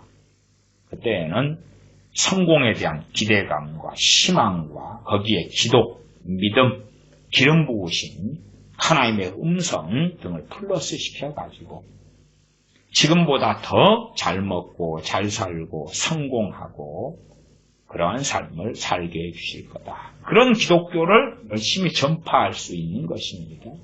그러한 미혹. 그러나 이제 그러한 미혹보다 한편으로 더 무서운 미혹은 세상 요동칠 때가 될 수 있을 것입니다. 세상 요동칠 때. 어쨌든 말세의 전형적 특징은 미혹입니다. 미혹. 그럼 미혹이 있어야지만이 데살로니가 후서에 배교하는 일이 있다. 배도하는 일이 있다. 배도가 일어나겠지. 그 배도가 개구리가 삶아지는 것처럼 자연스럽게 일어나는 경우도 많을 것이고 혹은 극단적 배교도 존재하겠지요. 너희가 사람의 미혹을 받지 않도록 주의하라. 최소한은 교회사 속에서 계속 벌어지는 일이지만 이제 세상 끝에 벌어지는 그러한 핵심적 사항이 사람의 미혹이다. 그 말입니다. 5절 그 미혹 중에 대표적인 것이 하나 나와 있습니다. 주님 말씀하시는 것이 많은 사람이 내 이름으로 와서 이르되 나는 그리스도라 하여 많은 사람을 미혹케 하리라. 직접적인 일로 한다면 24장 5절의 말씀은 아직은 좀 적습니다. 물론 우리나라 대한민국 같은 경우도 어떤 자료나 통계를 보면 매년 내가 예수님이다 그런 사람이 수십 명도 나옵니다. 그러나 그럼에도 불구하고 그것도 저같이 이제 목회자가 그것을 조사하려고 찾으려고 자료를 구하려고 그렇게 했을 때에 구하게 되는 것이고요. 보통 크리스천들은 못 보고 못 만납니다. 못 보고 못 만나요. 신천지의 이만희가 내가 예수님이다 그렇게 안 하잖아요. 그건. 통일교의 죽은 문선명이가 뭐 두 감람나무도 어쩌다 저쩌다 해도 내가 예수입니다 그건 안 했어요. 그건 안 했어요. 요즘에 데이빗 오어 그 사람이 또 왔다 갔다 하는데 왔다 갔다가 뭐냐 그러면 자기는 메시아는 아닌데 길이요 진리요 생명이다 그러고 예수님보다 예수님의 어떤 성경은 불완전하고 어쩌고 근데 자기는 완전하다 그러고 그러니까 저 인간이 저 사람이 며칠 지나면 어떻게 될지는 모르겠습니다. 그러나 어쨌든 데이비드 오어 같은 사람에 대한 관심을 가지고 지켜보는 사람도 드물지요. 이게 지금의 인터넷 시대고 글로벌 시대가 되니까 그래도 이제 보편적으로 여기는 보면 많은 사람이 내 이름으로 와서 이르되 그러한 일이 24장 5절에 벌어질 거라 그 말이에요. 물론 하나님은 하나님 뜻을 이루십니다. 그러나 이제 우리가 최소한의 상식에 입각해서 해석하자면 하나님은 하나님의 뜻대로 하십니다. 뜻대로 하시고 하나님께서는 그냥 인류 역사 가운데 띄엄띄엄이지만 내가 재림한 예수님이다. 그런 자들이 있어 왔고 합치면 많기 때문에 그걸 가르치실 수도 있는 거예요.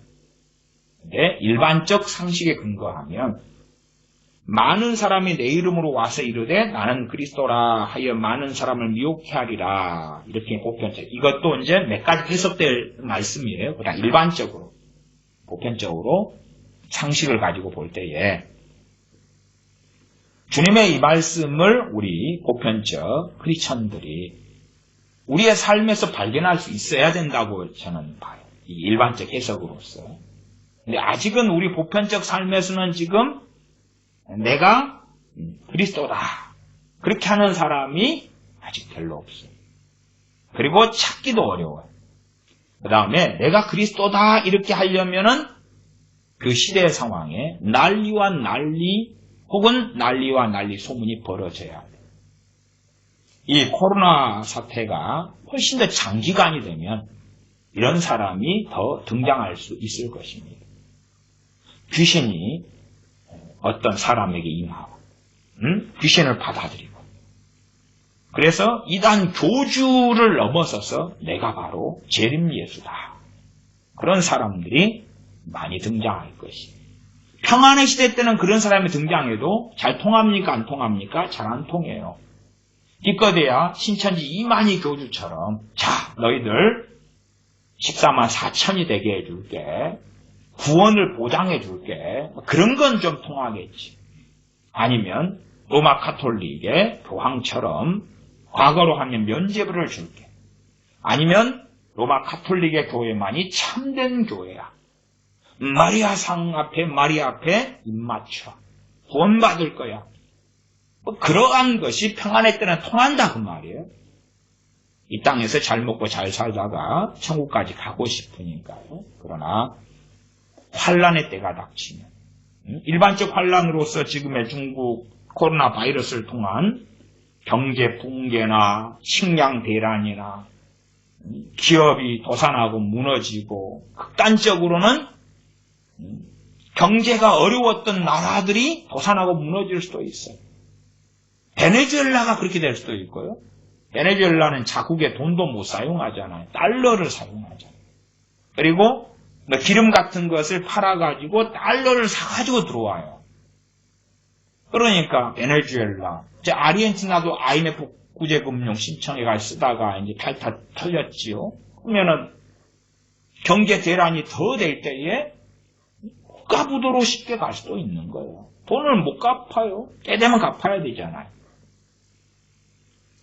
그런 등등 제가 북한에 대한 이야기도 했고요. 아마 이번 선거가 가능성은 좀 희박하다고 봅니다만은 잘 돼가지고 그래서 친중이 아니라 북한에 대하여 잘 이렇게 방어하고 막으며 북한의 정체를 잘 확인하는 그러한 입법하는 국회의원들이 세워진다면 좀 더 방어할 수 있을 것이고 그 상황으로 가서 이제 북한의 퍼주기를 식량 대란이 일어날 때 잘 안 한다면 잘 안 하는 정권이 되도록 잘 방어한다면 그렇다면 북한이 심지어는 올해 안에서 자멸하고 무너질 수도 있고 그걸 통하여 통일될 수도 있겠지. 물론 이 거지 노숙자 2,500만 명을 받아들이는 것이기 때문에 대한민국의 상황도 못해도 1980년 상황 그 이전으로 후퇴할 수도 있다 이렇게 보아져요. 그러나 잘 준비를 하면 그 후유증을 최소한으로 할 수도 있겠지. 정말 참 상상이 안 되는 우한 코로나 바이러스가 창궐해가지고 몇 달 뒤에는 어떤 세상을 볼런지는 잘 모르겠습니다. 그러나 마태복음 24장은 7년 대환란까지 이어지는 내용의 말씀들이에요. 그때에 아직 이 말씀의 상황까지는 별로 많이 오지 않았다. 못해도 시간 순서로 한다면 사람의 미혹이니까. 사람의 미혹이 뭐예요? 기본적으로 24장 5절에 많은 사람이 주님의 이름으로 와가지고 나는 그리스도다 한다 그 말. 자기가 재림 예수다고 한다 그 말. 근데 보통 때는 잘 안 통합니다. 미혹당할 심하게 당할 준비가 된 일부 말고는 보편적으로 안 당하는데 그러나 난리와 난리 속에 혹은 그 무서운 소문 속에 들어가는 시대라면 통하겠죠. 그래서 많은 사람을 미혹해 하리라. 지금 이단 사이비들의 미혹은 나는 그리스도라 하는 미혹은 아니에요. 그 다음에 생각으로 그렇게 많은 사람이 직접적으로 미혹되는 건 아니었습니다. 그래서 24장 5절, 6절은 난리와 난리 소문을 듣겠으나 너희는 삼가 두려워 말라. 이런 일이 있어야 하되 끝은 아직 아니니라. 그러면 4절, 5절, 6절을 연결시켜가지고 우리가 이해하고 본다면 6절에 난리와 난리 소문을 듣겠으나 지금 이 시대가 최소한 여기에 속할 수도 있어요. 난리와 난리 소문. 아직은 이제 코로나 바이러스가 창궐한 초창기 정도에 들어가니까 난리와 난리 소문이 일어나고는 있지. 또 제가 얼마 전에 6월 정도, 5월 정도에는 식량 대란이 나타날 수 있다, 일어날 수 있다. 그리고 기사를, 엊그제 기사를 제가 읽어드렸어요. 그래서 이러한 기사를 통하여 실제로 메뚜기 재앙이나 또한 식량의 대란이 일어날 그런 여러 상황들, 중국의 상황들, 그런 것을 이제 듣고 보면서, 그러나 아직 현실에는 내가 먹을 식량들이 있을 때는 난리와 난리 소문이 약하겠지요. 지금 중국 14억이 넘는 저 중국은 굉장한 난리와 난리 소문으로 들어갔습니다만은 우리나라 대한민국은 아직 약하고, 그리고 남미다면 남미의 많은 나라도 약하고, 나아가서 그래도 식량을, 농업국 식량을 수출하는 나라들, 수출은 못해도 자기들이 먹을 수 있는 식량은 충분하기 때문에 난리와 난리 소문이 좀 약하겠지. 전 세계가 요동을 치면 칠수록 난리와 난리 소문도 이 주님께서 말씀하신 세상 끝날의 징조로서는 보편적인 걸로 이해해야 됩니다. 보편적인 걸로. 보편적이다는 것은 뭐냐 하면 세상 사는 사람 누구나가 경험하는 이야기다. 지금 현재 난리와 난리 소문도요, 아직은 누구나가 경험하는 이야기는 아닙니다. 심지어는 우리나라 대한민국 같으면 난리와 난리 소문보다는 우리는 이제 해결되었다. 이제 꽃길을 걸어가면 돼. 그리고 밖으로 나들이 가자. 괜찮다. 마스크도 안 하는 사람들도 많고, 젊은 애들은 우리는 안 죽어. 난리 소문이 아니라, 자, 이제 불타는 금요일을 보내자.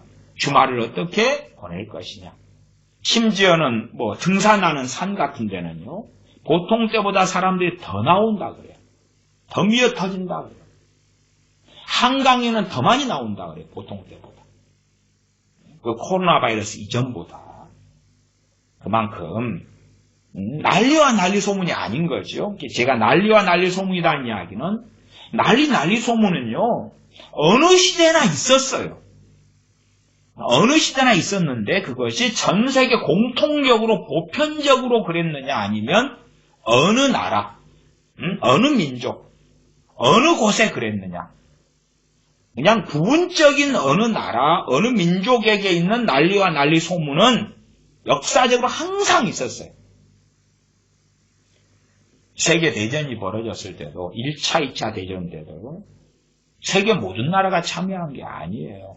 세계대전이 일어나는 전 세계라고 말하는 세계대전이지만, 그러나 실제로는 이렇게 어마어마한 나라들은 아니에요. 세계대전이 일어나도, 남아메리카다, 남미다, 그러면 해당 없었잖아요. 아프리카, 해당 없었잖아요. 중동, 해당 없었잖아요. 미국, 일본, 유럽, 독일, 영국, 그렇게, 프랑스, 홀란드, 러시아. 어쨌든, 규모가 크기 때문에 세계대전이라 그런 거예요. 과거에 6.25 한국 전쟁이 있었을 때도 섬에 살았던 사람과 산속 깊이 살았던 사람은요, 총소리도 한 번 안 듣고 6.25가 끝나기도 했어요. 물론 기준은 남한, 대한민국에 살았던 그 섬에 혹은 산속 깊이 살았던 사람들의 이야기. 나중에 산속 깊이 살다가 도해지로 나와보니까 6.25 전쟁이 있었던 거예요. 섬에 있다가, 제 부모님 이야기로 하면, 섬 두 분 다 같은 섬 출신이시기 때문에, 당시로 한다면은, 우리 제 고향에서 한 2시간 반 3시간을 배를 타고 가야 되는 섬이기 때문에 총소리 몇 방 듣고 끝났다 그래요. 왜? 깊은 산 중에 살기 때문에. 공산당이 그까지 이제 소위 점령했어도 그까지 와서 총소리만 몇 번 내고 그냥 돌아가는 것이. 그리고 다시 북한으로 후퇴한 거죠. 그러니까 난리와 난리 소문이라 그럴 때에 그것이 인류 보편적으로 경험되는 것이라고 저는 보아요. 인류 보편적으로. 그러지 뭐 어느 나라에서 전쟁이 있었다. 뭐 장미전쟁이 과거 있었다. 그러면은 그냥 그 장미전쟁이 있었던 나라, 영국과 프랑스인가요? 그 정도. 아니면 베트남전이 있었다 그러면은 미국, 그다음 참전한 우리나라, 그다음 베트남, 남베트남, 북베트남. 뭐 그리고 관련된 얼마. 거기에는 끊임없는 난리와 난리 소문이 있었겠지요. 그래서 여기에 난리와 난리 소문은 인류 보편적이다. 인류 보편적이다. 지금 현재의 난리와 난리 소문은 좀 약합니다. 아프리카도 메뚜기 재앙이 갔지만은 동아프리카에서 이제 지중해를 건너갔죠. 메뚜기 떼들이. 그 다음에 4천억 마리가 됐는데 2월 달부터 메뚜기 떼 재앙이 일어나서 통과했으나 지금 기근이나 어려움은 동아프리카 중심이에요. 동아프리카. 거기는 식량 대란으로 난리와 난리 소문이 있고 실제로 경험하고 있는 것이. 그러나 서아프리카나 남아프리카는 좀 덜하지. 거기에는 또 코로나 바이러스를 통한 그 난리와 난리지만 그럼에도 많은 경우에 조금 지나면 괜찮아질 거라고 믿죠. 물론 미국 뉴욕이나 아니면 이탈리아나 스페인은 지금 무섭게 일어나고 있죠. 스페인이 미국 다음이 되었지요. 이탈리아가 그 다음 세 번째가 됐고 스페인이 추월했지요. 그러나 그럼에도 상당히 많은 나라들은 또 많은 사람들은 난리와 난리 소문이 아니기도 해요. 물론 저는 얼마나 이 중국 코로나 바이러스가 갈는지는 모른다고 봐요. 모르죠. 사람이 만드는 재앙이기 때문에 하나님께 살려달라고 하기보다도 사람들이 치료제를 잘 만들고 여기 하나님의 긍휼을 구해서 치료제를 잘 만들고 하나님의 지혜를 구해서 치료제를 잘 만들고 그 다음에 나라들마다 협력해가지고 치료제를 잘 배포하고 그리고 치료하고 그렇게 해서 전 세계에서 이 전염병을 중국 코로나 바이러스 전염병을 박멸을 시키고 회복도 나라들마다 서로 신뢰하는 가운데 빨리 협력해야지만이 글로벌 경제 시스템을 빨리 회복할 수 있고 그렇지 않으면 사는 것이 아주 상당히 많은 나라들에서는 어려워지겠죠. 보편적으로 아시는 것들은 그런 것 아닙니까? 저기 스페인이나 아니면은 뭐 이탈리아나 이런 것도 프랑스, 영국도 그렇고 축구 같은 거 얼마나 유명합니까? 거기에 축구 선수들 몸값들은 얼마나 많습니까? 아마 축구 선수들 몸값을 합쳐놓으면 어지간한 기업이 엄청 나오겠죠. 그러한 잘 사는 유럽이랑 미국 같은데 이런 데들은 기술과 자본을 투자하고 공장은 인도, 중국, 베트남, 인도네시아 이런 데 있잖아요. 지금 미국도 마스크가 부족합니다. 근데 마스크 최고의 기업도 있잖아요. 근데 공장은 어디 있느냐? 중국에 있지요. 중국에서 그 미국의 기업이 마스크를 만드는데 중국에서 안 내보내요. 우리가 쓰는 거예요. 자기들이 쓰는 거예요. 국외 반출 금지. 공장 기업은 미국 건데 미국 마스크에서 안 돼. 공장이 중국에 있으니까. 저들이 쓰는 거죠. 뭐 어떻게 하겠어.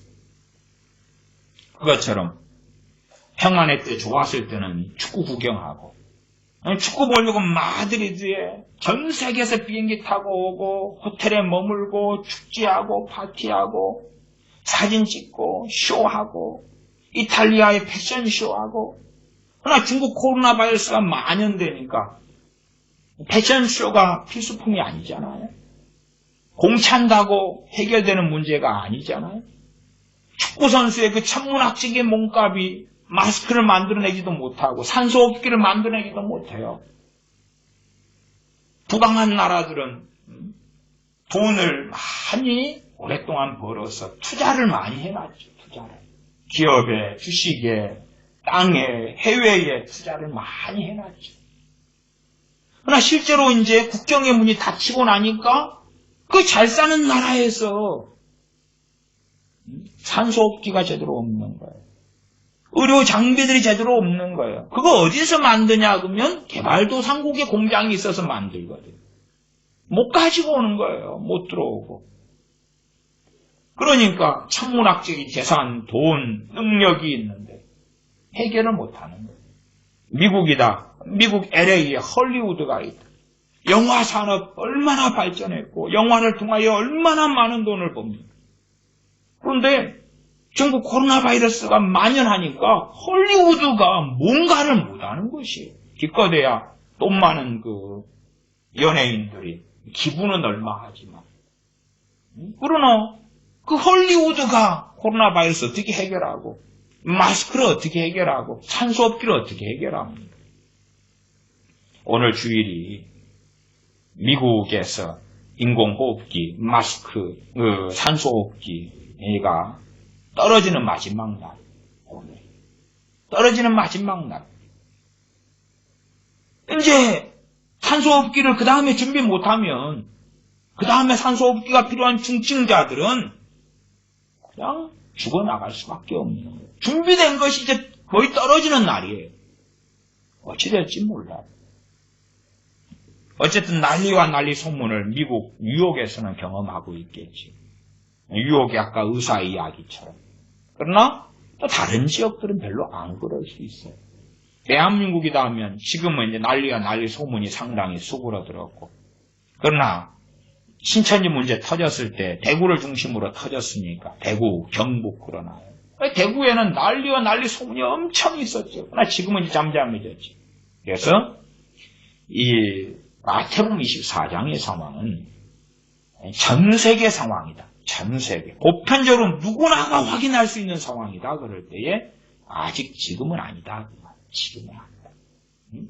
참조는 하시고 확인을 해야 돼. 주님이 직접 하신 말씀이니까. 근데 난리와 난리 소문을 듣겠으나 그럼 누구나가 듣는 거예요. 최소한은 우리 크리스천 누구나가. 그 정도는 기본 이해가 될 거 아닙니까? 이 말씀을 읽는 사람이 누구예요? 우리 크리스천들이잖아요. 그러면 전 세계에 있는 크리스천들, 한 8억 명이다. 그럼 8억 명의 크리스천들 누구나가 난리와 난리 소문을 들을 수 있어야 한다고 말해요. 전반적으로. 100%는 아닐지 몰라도 전반적으로. 아직은 그 상황까지는 아닌데 이 코로나 바이러스가 몇 달이 더 가면 그러면 이제 전 지구상에 사는 사람들이 식량 대란이나 경제의 공황 등을 통하여 듣게 되겠지. 그러나 그렇지만 그래도 마태복음 24장에 4절 5절 많은 사람이 내 이름 주님의 이름으로 와서 내가 그리스도라 나는 그리스도라 재림 예수라 보편적 해석으로 일반적 해석으로 제가 다른 해석에 대한 설교는 또 했습니다. 과거에.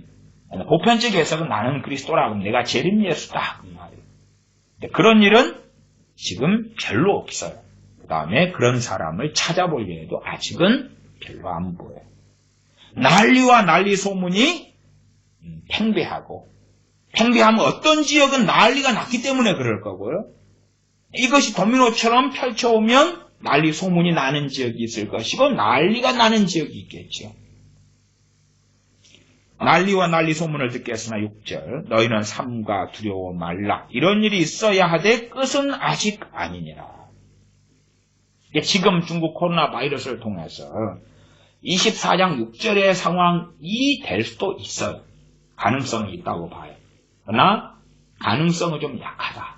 이제 제가 해석하는 것입니다. 가능성은 좀 약하다. 왜?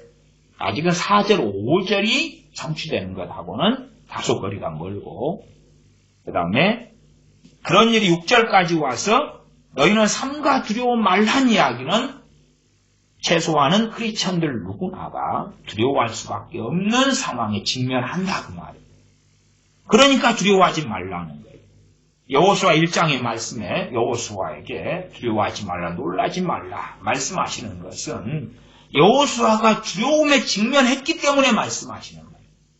두려움이 아니라 평안이고 기쁨인데 두려워 말라 그러시는 게 아니라고 말이에요. 두려움에 직면했기 때문에 두려워 말라 그러는 것처럼 아니 사람들이 크리스천이 난리와 난리 소문이 일어났는데 크리스천이니까 안 두렵다?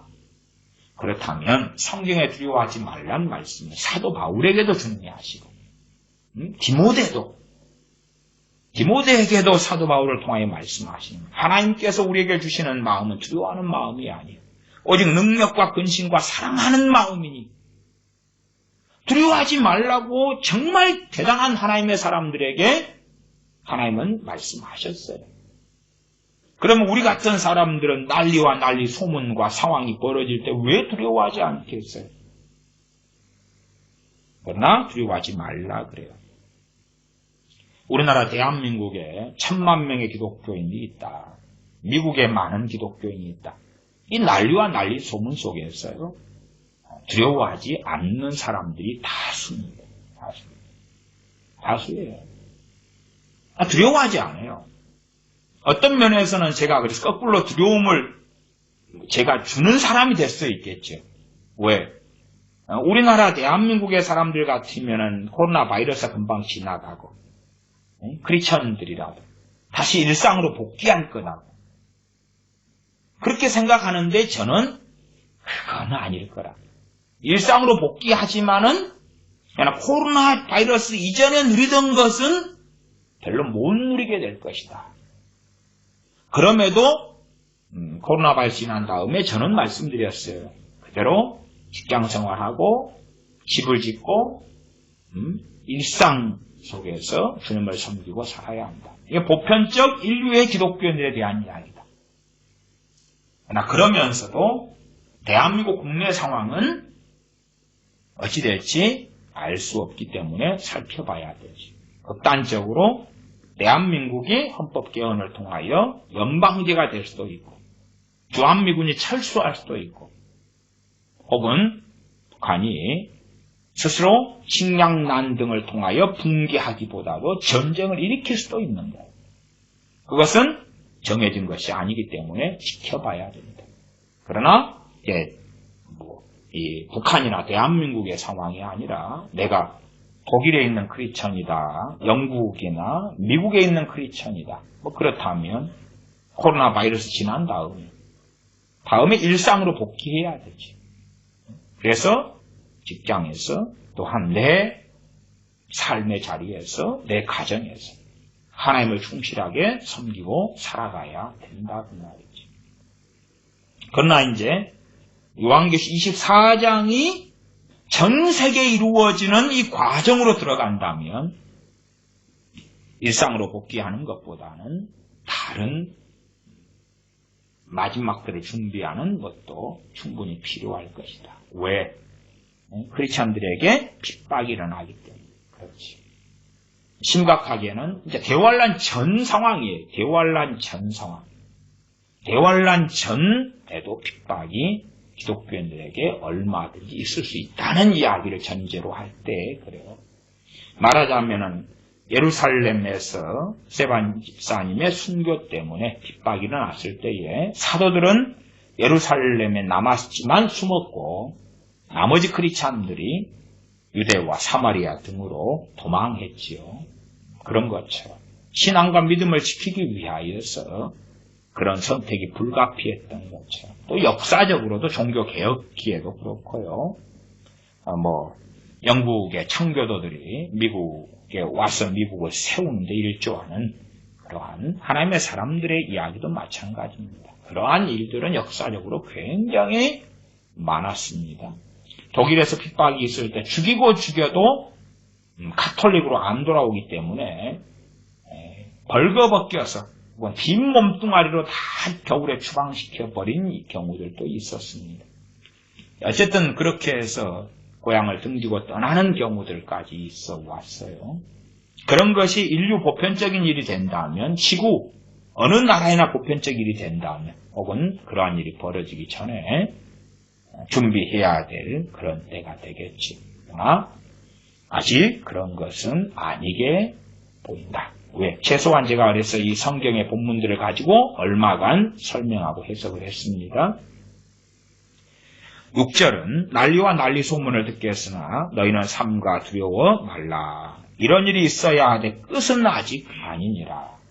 두려워하지 말라. 끝이 아직 아니다. 이 끝이 되면 행동할 것이 있겠지요. 끝은 아직 아니기 때문에 난리와 난리 소문이 있는데 어느 지점에서 이것이 또 소화가 된다 그 말. 불이 타오르다가 꺼지는 소화. 불이 꺼지는 것. 아직은 끝이 아니니까 두려워하지 말란 이야기는 그 삶의 자리에서 보편적으로 그렇게 계속하여 기도하고 직장생활하고 삶의 자리를 지키고 하나님을 섬겨라. 그런 이야기입니다. 저는 대한민국 상황에 대한 이야기는 제가 어떻게 앞으로 갈지는 대한민국 국민들의 선택이에요. 투표도 그렇고 국민들의 선택이에요. 헌법 개헌의 문제가 특별히 더 그렇고요. 그러나 이제 보편적 인류사로 제가 말씀드린다고 이야기했습니다. 그리고 7절 정도 가면 이제 이 대환란과 긴밀하게 연결되는 것이 7절 정도부터라고 저는 봅니다. 7절에 보면 민족이 민족을 나라가 나라를 대적하여 일어나겠고, 이 7절에 가면 요한계시록 6장 3절에 나오는 둘째인 붉은 말의 사건이 되거든요. 요한계시록 6장에 가면 첫째가 흰말과 흰말 탄자입니다. 제가 흰말과 흰말 탄자에 대한 제 설교는 여러 차례 했습니다. 흰말 탄자가 적그리스도가 아니다. 제 해석이에요. 왜? 적그리스도는 하나님이 임명하시는 게 아니잖아요. 마귀로부터 온 자단 말이에요. 그러나 흰말 탄자, 흰말과 흰말 탄자는 그 권세를 어디에서부터 받냐 그 말이에요. 일단 요한계시록 6장 여러 차례 제가 설교했기 때문에 자세하게 이야기하지 않습니다. 너무 짧게 이야기하면 옳은 이야기라도 오해가 일어나고 목회가 일어나니까 제가 자세하게는 말씀 못 드린다고 그랬어요. 다른 설교들에서 여러 차례 설명했습니다. 몇 시간에 걸쳐서요. 6장, 요한계시록 6장 2절에 보면 내가 이에 보니 흰말이 있는데 그 탄자가 활을 가졌고 면류관을 받고 나가서, 면류관을 누구한테 받습니까? 면류관은 권세지요. 또 왕이 쓰는 면류관이죠. 받고 나가서 누구한테 받은 것입니까? 사탄 마귀요? 적그리스도요? 아니지요. 하나님께로부터 받고 나가는 것이지. 하나님께로부터 면류관을 받고 그 권세를 받고 위임받고 나간 것이죠. 그래서 나가서 이기고 또 이기려고 하더라 그 말이에요.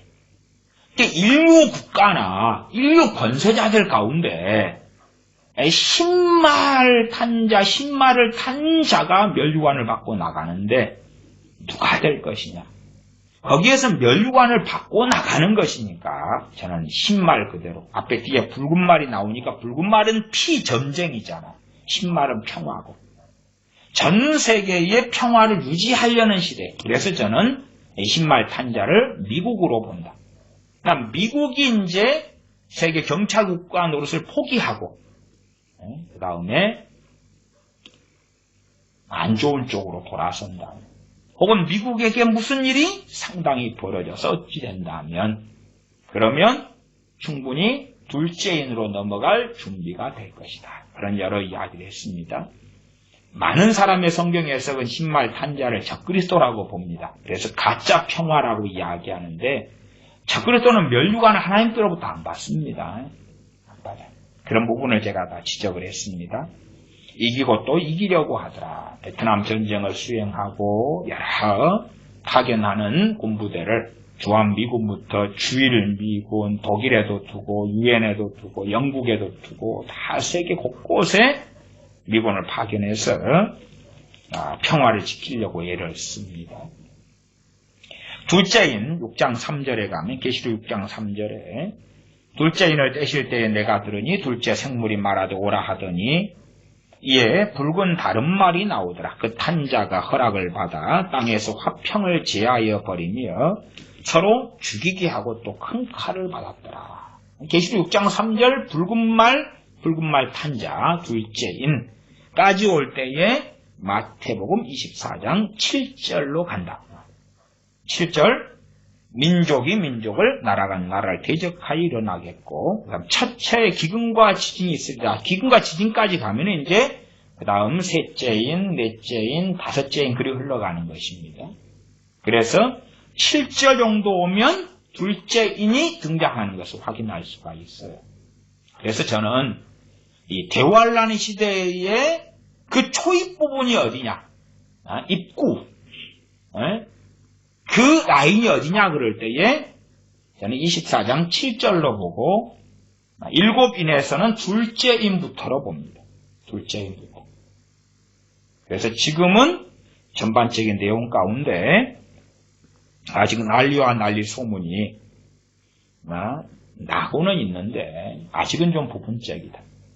그 다음에 많은 사람이 와서 내가 재림예수다 이런 사람들이 우리 주변에 그렇게 눈을 아주 짙게 뜨고 세밀하게 그냥 전문적으로 살필 때에 어디 순천에 무슨 교회를 차려가지고 재림예수라고 누가 있고 저기 부천에 어디 가니까 누가 있고 저기 홍성에 가니까 누가 있고 그러나 보편적으로 볼 수는 없는 거죠. 우리나라가 저기 국민 혁명당인가 국민혁명 배당당인가 그런 거면 저 허경영 씨가 앞으로 어떻게 나올지는 모르겠어요. 저 친구가. 그러나 허경영 씨가 내가 재림이었다 그러지는 않잖아요. 그러지는 않아요. 그냥 이상한 어떤 종교처럼 정치 세력처럼 뭔가처럼 하는데 모르겠어요. 앞으로. 이제 저런 사람이 대통령 후보로 참 많이 나오고 한 당의 당수고 그렇게 하면서 이제 어느 때에 이제 이렇게 된다면 그런 사람들이 대한민국이라면 여러 명이 등장한다면 알려진 인물 가운데 그렇다면 이제 상당한 사람들이 알겠지요. 저런 사람이 미혹하는구나. 많은 사람을 미혹해 하라. 거기에 빠져들어가는 거예요. 특별히 누가 미혹되겠습니까? 불신자들이 미혹되겠고요. 신자들 가운데는 초신자들 정도가 미혹되겠지요. 상당히 많은 이단 사이비들도 믿음이 견고한 사람들이 그리 잘 들어가는 건 아니지요. 신앙생활을 오래 했어도 그래도 정상적인 신앙생활이 아니라 깨어있는 삶이 아닌 사람들이 신천지나 여러 이단들에 빠져왔던 것은 사실입니다. 그래서 지금 중국 코로나 바이러스 사태가 이 마태복음 24장의 4절, 5절, 6절의 상황을 시간 순서가 아니라 그냥 함께 있는 걸로 본다 그래도 그 가운데 난리와 난리 소문의 상황이 될 수도 있어요. 맥시멈. 그러나 아직은 끝이 아니다. 어디로 가야 본격적인 시작이라고 이야기할 수 있냐 그러면 민족이 민족을 나라가 나라를 대적하여 전쟁이 벌어지는 거예요. 단지 세계대전처럼 편갈라서 전쟁이 벌어지는 게 아니라 그냥 우죽순 무수한 전쟁에서 피하기도 어려울 정도로 각 나라마다 민족마다 벌어지는 그런 상황이 되면 그러면 이제 본격적인 그러한 마지막 때 세상 끝에 징조구나. 그리고 주님 오실 날을 기다릴 수밖에 없지. 혹은 여의 똥 하면서 저는 성도의 휴거를 믿습니다. 그때에 성도의 휴거가 있을 수 있다. 그 말입니다. 기도하겠습니다. 아버지 하나님, 이 말씀에 대한 말씀들을 우리가 접하고 또한 우한 폐렴, 우한 코로나의 전염병의 전 세계적인 확산에 어려운 때를 봅니다. 그리고 이러한 어려움과 난리와 난리의 상황들 속에서 또한 나아가 곧 일어나게 될지 모르는 올 달 혹은 그 이후에 식량 대란의 사태가 벌어질 때에 또 어떤 난리와 난리 소문이 일어날지 또 어떤 많은 미혹들이 벌어질지 모르나 두려워하지 말라고 주님께서 신이 말씀하시네. 두려워하는 무리 가운데가 아니라 주님을 찾고 의지하며 의뢰하며 더 우리의 신앙과 믿음을 돌아보고 하나님의 나라를 위하여 사는 그러한 사람들이 되기 위하여 엎드리며 애통하는 우리로 주님 앞에 서게 하여 주시옵소서. 세상 사람들처럼 난리와 난리 소문 가운데 절망하며 탄식하며 혹은 미혹되어서 살아가는 어리석은 사람들이 안 되도록 우리들에게 영적인 지각과 말씀을 분별할 수 있는 지혜를 베풀어 주시옵소서. 우리 주 예수님의 이름으로 기도하옵나이다. 아멘.